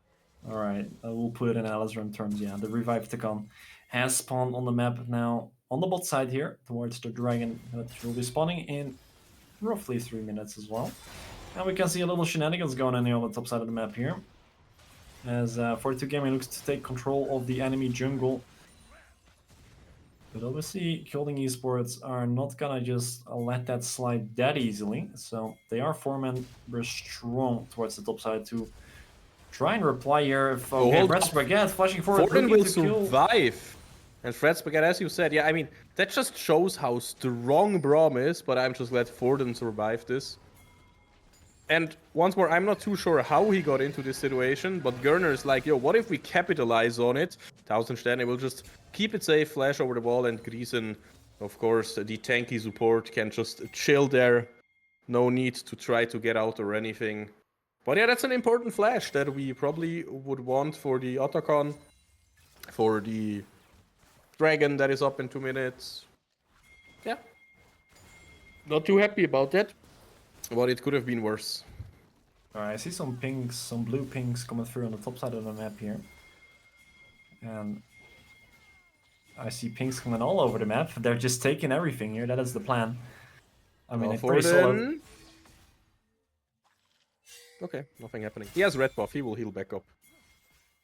Alright, let's see then. This is 42 Gaming looking to take control of the map here. Splitting up here, making sure all the waves are pushed in. And there we go, 1000 Stern. Finally taking down that tier 2 mid tower that was also low before. And with these objectives spawning soon, it is 42 Gaming just looking to take full priority in the entire map area, setting up the vision right now before those objectives get to spawn here. And ooh, this is an interesting here, the Death Bush. I don't know. I like their split. I like it. I like it a lot. Fred Spaghetti is called out. He might be in trouble, but oh no, Forden is in trouble instead. They wanted too much and we could not follow up. Again, that's just the power of a Braum, 1000 Sterne. He is not going to stay alive after this fumble. Now Highlander also has to just run away. Emperor facing the percent damage from Gerner, and he will call the train. He will flash forward even to secure the knock-up, and Emperor himself, he will try to run away. And well, on a positive note, he will get away, but on a less positive note, Highlander has to do some absolute mad stuff now to just somehow deny this Otacon. Alright, let's see it. Still on 5000 HP, Highlander is basically showing himself, but he's in a 1v3 and he should realize now, without Smite, no point in trying to get this one. Maybe they can get the Dragon, because honestly, the Dragon is also a big one. Dragon is really important for the scaling, for the damage. I personally really feel like with so many damage items in this game, so many high AP and AD values, this one is one that you want to secure for your team. But meanwhile, Emperor is in the top side and Gandalf is already in mid lane. He does not have the Call of the Forge God ready right now. Also, the Glacial Fissure from Rofus Oxnus is also not ready. Alright, Emperor in the top side in the meantime, looking to at least get something back here. Does have the teleport up though, so could decide to join back up with the rest of the team. He just ate a minion. Yeah. He ate a minion and we all know what that means. Yeah, I mean, the mid tier 2 is already gone here, and it does mean that the rest of 42 Gaming, they're quite forward here. They could get collapsed, so they have to be careful. Island in the meantime on the bot side of the map. Forden is so far away from the team as well, so they have to be careful here. They can't overstep. And I mean, I gotta feel so bad for 42 Gaming because like they had the entire setup already. Okay, Highlander, hold on, he's gonna go for the solo bolo here. And there we go, he gets it. The Atacon buff will at least withdrawn to the fountain. But wait, how much gold is it that you get? 200 still. I mean, it's still something, but yeah, the shutdown is not collected like that, and yeah, it's just annoying to play against it, but that is the rule. You get this revive buff if you slay Revive Tacon. Yeah, I mean, to go back to my point, I feel bad for 42 Gaming because they had the entire setup planned out. You could see what they were trying to do. They were trying to, you know, pressure, get priority over the lanes here before the objectives spawn, and then they try to go for this, well, let's say ambitious play, and it just ends up backfiring so hard, and now they, you know, give up a couple kills here, lose the Atacon, lose the Infernal Dragon as well. That is soul point now for Kolding Esports. You know, an Infernal Soul would be so massive here for Kolding if they want to close out this game.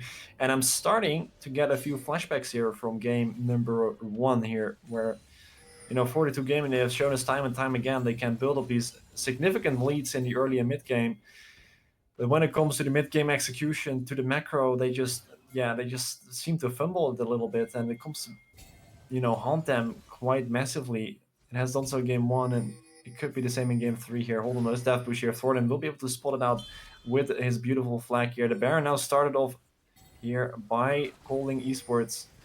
It's a dangerous one though, because you have Cho'Gath nearby, and in theory he can try to get in there, but a lot of CC that he has to get through. Of course, you don't really want to go for that. Fred Spaghetti will have to sidestep. People get cataclysmed by Forden. Forden in the backline, flashing out of there. We get a shutdown on Highlander, and it looks good. It looks great. It looks amazing. Even Forden will not even die. Not a single casualty so far, and Highlander getting that triple kill, getting the shutdown. And 42 Gaming, they get everything they want here. Beautiful stuff by them. Well played. Now they only have to finish the Nasher. And Emperor is live. Yo, you don't need me. Yeah, no problem. Yeah, I mean, that is, we talked about the Akali. The Akali is the old champion out there. The Akali is going to be the difference maker. Either you go into that backline and you find the prize that you're looking for, or you're going to get absolutely shut down here by a Braum, by a Graves getting CC to death. But this time around, it is Highlander in the backline, hand in hand with Thorin, just taking down and absolutely annihilating that backline and pushing that fight in favor here of 42 Gaming. And they take the Baron on the back of that as well. No, I just want to highlight Forden again. This Cataclysm was top notch, making sure nobody gets out there. And of course, Highlander, beautiful stuff. But again, I'm a jungle main by heart. Okay, please don't hate me. But man, the setup, man, was just amazing. Was just what we needed to clear the path, to build the street for Highlander so he can drive across the streets with his Akali truck, never putting a foot on the brakes, only going in deeper and clearing every single champion standing before him. So that is pretty much what happened there. And also 1000 Sterne sidestepping Nagi's Q there. Yeah, Mel useless confirmed. Yeah, maybe that Reddit post wasn't right anyway. Wait. If Nagi loses this game, this means Mel has a 100% lose rate through the series, right? Yeah, that would be correct indeed. Yeah, Mel useless. What? Garbage. Goodbye, Marcus. Nom nom nom nom nom. Yeah, he got eaten, man. This Cho'Gath starts to look tall and big and muscular as well. And yeah, everything kind of falls apart.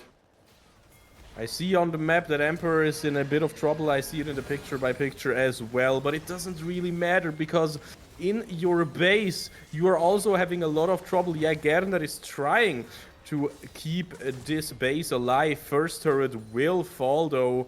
The next turret could be the last one that will be taken. Top lane inhib also looking really frail. Nice touch from Sterna.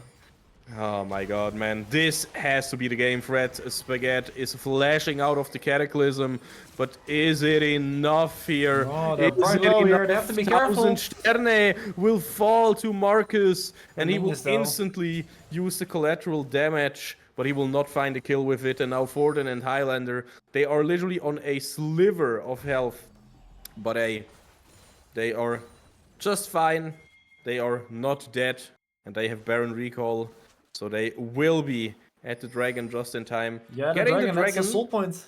Yeah, exactly. The dragon would of course be a bit of a disaster to give away for 42 Gaming, but I don't think it should happen. Because yeah, Infernal Soul is a big buff, but I don't think there is any world where you can contest it with 3 inhibs down. Yeah, not worth the risk here. I mean, luckily, we are in a new season here where actually the Nexus Towers do respawn, so you do have that going for you. Just gotta wait 3 minutes for that to happen, though. But yeah, I mean, that should make things a bit nicer if Kolding can get that to happen. In the meantime, though, they're gonna have to fight off 6 super minions storming into their base every minion wave spawn.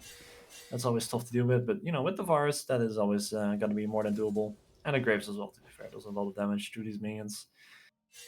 So they're gonna have to defend the base for their life. Unfortunately, it's not just the minions, it's also this big beast named Emperor playing out the choke gap. He's actually just gonna walk up on his own here. He's taking a lot of damage and he's actually just gonna give away a kill for free here. That is a bit greedy. What is the response gonna be for? Than looking for something, but yeah, doesn't want to commit to it. And that's just Emperor giving up his life for absolutely nothing right here. I love how Emperor just died and 2 viewers left the chat on Twitch. just pointing out the fun facts here. You know, 2 people probably just threw their phone into the corner, breaking it's getting it. scary though for 2 gaming. They don't have the Baron and they are in a 4 versus 5 at the moment. Yeah, sure, they do have the gold lead at the moment, but if they miss that once, that could spell disaster for 42 Gaming. The Super Minion is coming to their 8 right now as this Nexus is looking kind of juicy here. Bro, your backs couldn't be closer to the wall. Like, we are literally... Like, we are literally in the base. Yeah, but And look at that Kolding. tower. It's respawning. Okay, yeah, the first turret will come back. But now Emperor will also come back. And he will try to fight This is it. a gnarly little slow up. Now we had a final fight. Forden is in the back line. He used the Cataclysm, but now look at 1000 Sterne. Look at Highlander. They are finding some damage. They are finding some kills. Fred Spaghetti dead. Rofus dead. But Marcus and Nagi, they are still dealing so much damage. They are still alive. So Emperor has to disengage, walk out slowly. Forden has to walk out slowly. 1000 Sterne already walked away slowly because he realized I'm way too low. And this is not it yet. But I don't know if you can ever leave the base. What if you just take the Nasher next? It's not like they can... Can they contest this somehow? Because there are still 6 super minions knocking at your doorstep every single wave. Yeah, and that is really the devastating part here for Kolding Esports, because they do get to survive another day. The Nexus Tower is finally respawned in their favor. They kind of win out on that fight as well, but yeah, they're still locked in there with the super minions, unfortunately. The Baron now respawned on the map as well. And yeah, it is gonna be quite tough to contest this, but you gotta feel if that doesn't happen, you know, 42 Gaming, they can just take down those inhibitors again, and then it is pretty much impossible for Kolding to do anything. And yeah, it is not gonna be contested at all here. So 42 Gaming should now be more than comfortable to close out this game. If they can't do it now... He didn't eat it? Shame. Shame. Keeping it for the fight. What do you mean? Just eat it. Okay, go on. I'm sorry. Yeah, I mean, if they can't do it right now, then when would you be able to? You have everything going into your favor right now. I mean, sure, Well, maybe an Inferno Soul or an Elder Dragon, yeah, whatever. you But you know, can stall this for like 13 more minutes and grab all the objectives, but that's just more time to do some minor mistakes to get caught. So all right, there we go. I'm The not a big inhibitors have fan. respawned. They will be taken down yet again. It's gonna take a little while, and the engage is coming Okay, through from hold Garner. on. The Call off the flashes Forge is... God in the mid lane. 1000 Sterne will flash out. Is still half-life. Will deal a ton of damage to Rofus. Now, meanwhile, Highlander in the Zonias. Perfect execution to get out there. Forden is in the front line. Gerner will drop low. Emperor jumping in and eating Fred Spaghetti. He taught me wrong. He got this. This has to be the victory. Emperor not dying to the turret, but dying to Nagi's R button here. Highlander using the Shroud to go in there. And look at the inhib. Excuse me, the Nexus is dropping lower and lower. And ladies and gentlemen, whew, this is the game and the series. And this was way too nerve-wracking. Jesus Christ, holy cannoli and tjö mit ö, as we all like to say. What a series, man. Yeah, I mean... Yeah. Yeah. I'm speechless. I have no words. What a series indeed. I mean, yeah, 42 Gaming kind of playing with fire a little bit here. You know, they consistently keep getting those leads, but you know, it keeps flopping around in the mid-late game when they, when they just like to make the game a little bit more difficult than it really should.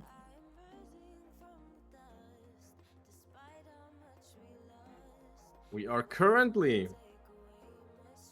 waiting for an interview partner. I have, of course, 20,000 questions already for every single one of them. Some more stuff, you know.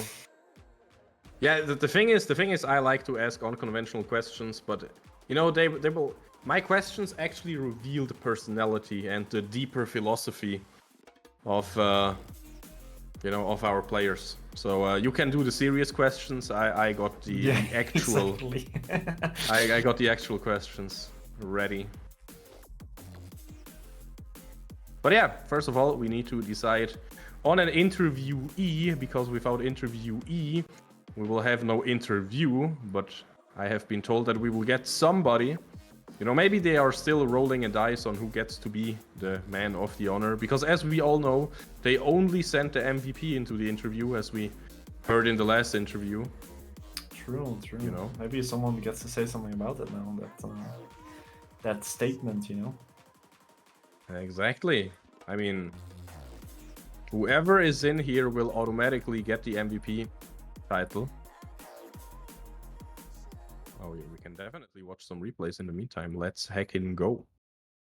Yeah, I mean, this was the chaos on level 3 here. You know, expecting that slower game, but Forden had other plans here. Actually gets away with the flash as well.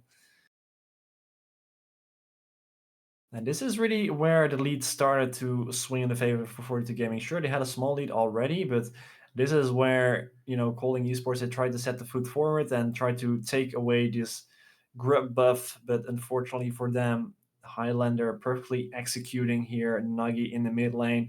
And 42 Gaming, they get to capitalize on the back of this eventually once they go for the fight around the grubs, which, there we go, switching over perfectly on time as well.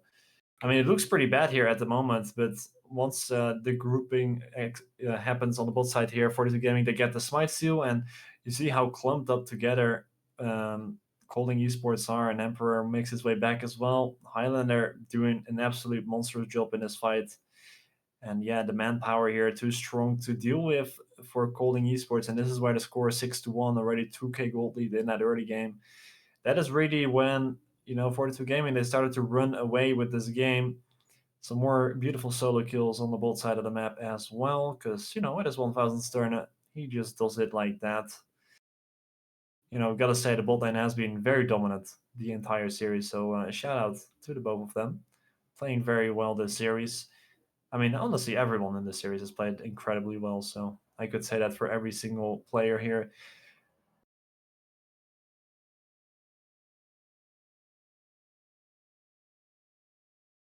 Definitely have to agree with you here, yeah. But at this point, we already saw the A2 scoreline. Oh, wait, that was the not so perfect execution there, yeah. Nagi even flashed it, though, so... Yeah, fair enough. I don't know if it would have connected without the flash. Honestly, it looked a bit wonky. Yeah, beautiful dodge there with the Cataclysm. Now, meanwhile, Forden getting his camp stolen. That always feels bad, of course, after this fight. You know, always makes you tilt a little bit in the jungle. Oh yeah, and this solo bowler was also just absolutely incredible. Corki, I think, in a great spot in the meta right now, and honestly, bring me some more Corki. I'm not even mad about that. Corki, fun champion to watch with his rockets, with a ton of skill shots, and I can always complain if he misses the phosphor bomb onto the minion, so that's always great. That is definitely true.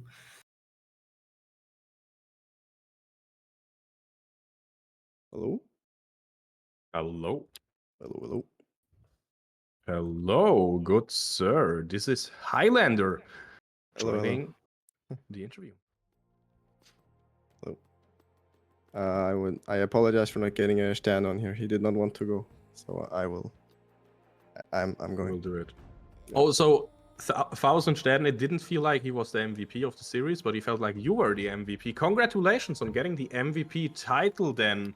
So, Thank you. I mean, also congrats on winning, of course, but who cares about that? Congratulations twice on the MVP award then. How do you feel as the best player of the series? I feel like relieved. It looked a bit sketchy during some of the fights, but I'm just happy we won in the end. yeah, I mean that's what happens. What matters in the end, right? Getting the W on the Yeah. boards. Yeah. So yeah, I mean, you know, first of all, I would say massive props to the five of you, because like I feel like every single game you were able to get massive gold leads into your pocket, but then what really went wrong do you think in game 1 and 3 when it started to swing the other Yeah. way a little bit? I think we had some issues with our patience. I think we just thought they would roll over in a way, and we got a bit greedy, especially in game 1 where it just took I think it was 2 fights in a row and then just went poof, and then they ended, right. And in game 3 we were a bit scared it would the same thing would happen, but we kind of just like pulled the brakes and then went, okay, we just need to win, and then if it takes 10 minutes, it takes 10 minutes, and then we pulled through. So I think it was just impatience and yeah. I can see that. So I have one big question mark from today. Mel, 2 games, didn't win 2 times. Why do you think? Is Mel bad right now, or what's wrong with Mel? I think Mel is very strong. I think it fits. It ended up fitting well in game 1, which is why I also got so fed. But I think it might just be a coincidence it didn't win, because I feel like it's a very strong pick, and every team should play it. Especially if not blind, then as a counter pick, because there are some abilities she can just completely turn a game. I don't know. Maybe he wasn't too comfortable on it. It seemed like. And again, in the first game where we lost, I just got a bit greedy, I guess. So I think the champ is very strong. The Mo. Okay, so do you play with voices on or off? Voices Yeah, that's so classic. from the champions? No, the voices in your head, of course. Nah, the voices from the champions. They're always on. Yeah, the champion voices are on. I see. So I hope you have been practicing some Mel. Do you like her attitude? I've never played her. What are some quotes that stuck with you after playing some Mel? I have no quotes from Mel, man. I know where and I can't. You never played her? I don't remember any quotes. I just. So she's really generic and not really worth Yeah. remembering. Yeah, it's not like a Jin or a Wei, I guess. I see. So what about the Akali then? Kali, the favorite is. Oh my god, what is he? If you're dangerous, you better look dangerous. So do you think you look dangerous right now, or more tired? I always look tired, but it's sleepy dangerous, I see, I see. I'll be there in the end. Hey, you won it after all, right? That's what counts. Yeah. It's a cool quote, though. It's a cool quote, As I said. Now, I have one more absolute banger of a question. Have you seen Avatar: The Last Airbender? Yeah. So, if you had to describe your play style and like your role in the team as bending an element, what element would you bend and why? I'd probably just be fire, because I'm supposed to deal damage, and that's what I do. I just go. I know. I just go. No util at all. What is that? Yeah, what is that? Way W. That's for damage. That's for sure. That's not utility, man. That's damage. I see, I see. Any favorite element regardless of your playstyle, or would you also go with fire? I like air. You like air. So maybe some more support abilities, maybe Karma Ivern mid lane soon? Who knows? AP Janna. Yeah, AP Janna, I'll make Bro. sure to. Is it weird that when I think of like fitting a champion with wind element, I'm thinking of pre-rework Galio with his E, where he gave like the movement speed buff to his team. I'm old, man. Hey, wait, wasn't that Janna who gave global movement speed? Yeah, true. But Galio had like this gust of wind, and when you walked through you got movement speed and. Yeah, that would make sense actually. It's just I guess he was just one big rock though, so it kind of makes maybe. Yeah, big rock could go make wind. Yeah. But talking about it, how long have you been playing League for? I've been playing since I think I started playing normal games in the middle of season 2. So I'm very old as well, and then ranked in season 3. I see. All old timers. I'm competitive for about six years now. So, are you declining or are you still rising up? We're rising, man. You're rising. Okay. Went like this and then down, and then now we're up again. Perfect. That's what I want to hear, man. So, do you still think you can win the split? Will you win the group phase? I think we're confident to go to playoff at least. Whether we win the group or not, I think that's depending on both our form and on Fortress. I think it's between us and Fortress at this point. So I wouldn't say we're confident, but I think we have a shot at winning the group. But we are confident to go to playoff at least. Perfect. That's all I have to ask for now. Right. Warlix, take it away. Yeah, I mean, I guess I'll have to ask a serious question, right? Because Alistair is here for the meme questions. So, Good cop, funny, haha, XD cop. Yeah. All right. I mean, taking into consideration like the season, how it has gone so far, what do you feel like are the strengths that your team has, and what are like maybe the weaknesses or points that you are looking to improve on as a team? I think our mental has been very good, and the rate at which we improve, because we haven't had a coach actually. It's our support doing most of the lifting in that area. So it takes I think it takes some good mental to not completely boom if it goes wrong in scrims or in officials. So I think our strength is definitely that we're bonded very well at this point, and we just work out the issues ourselves because we don't have a coach to like help with that. And I would say the weakness is that would probably be our impatience, which showed today, that we just don't close out games clean.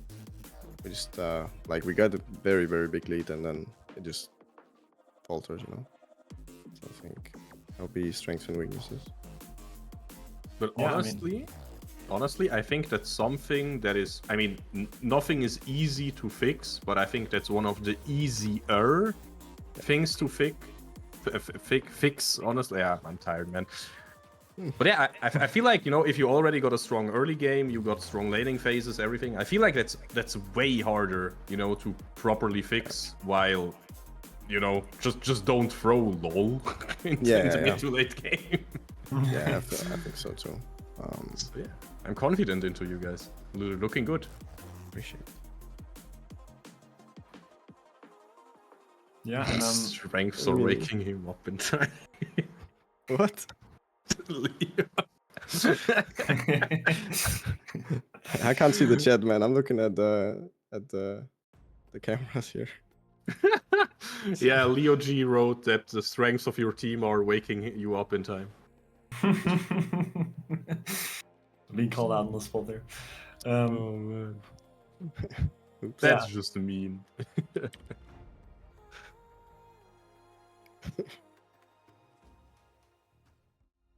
Perfect. So yeah, thank you so much for being with us there. The mid laner is today's MVP. And Warlix, what is the one moment that you will remember from today? You know, that every viewer should remember as well. There's only one today. correct answer. There's only one correct answer. There's only one correct answer, and that is the Lord Emperor just standing there like a Giga Chad, not giving a damn thing about Vishana trying to get a kill for free. If you haven't seen the clip, I mean, definitely watch it. I think Alistair can probably put that in the chat, maybe, perhaps, at some point. I can see him already getting to work on that one. But yeah, I mean, that was definitely one of the moments of all time there. Yeah, that was, you know, definitely lost myself a little bit in that one.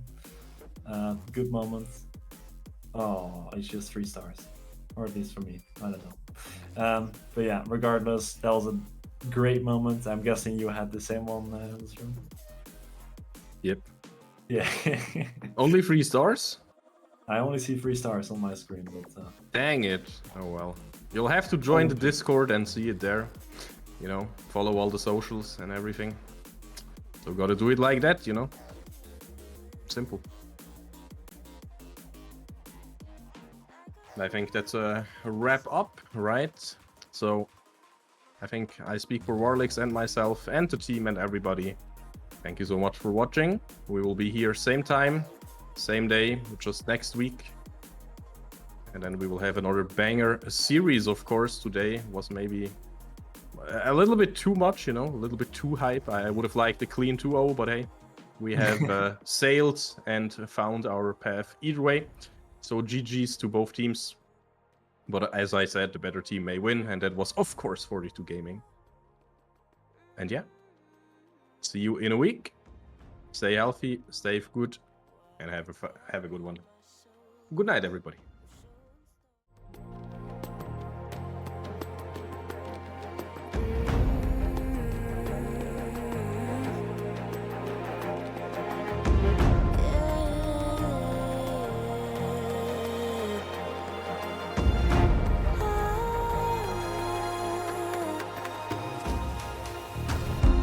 What I carry on my shoulders, I'm showing stories told. Watch the fire burn away the cold. I am rising from the dust, despite how much we lost. You will not take away my strength. You will not take away my strength.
What I carry on my shoulders, I'm showing stories told. Watch the fire burn away the cold.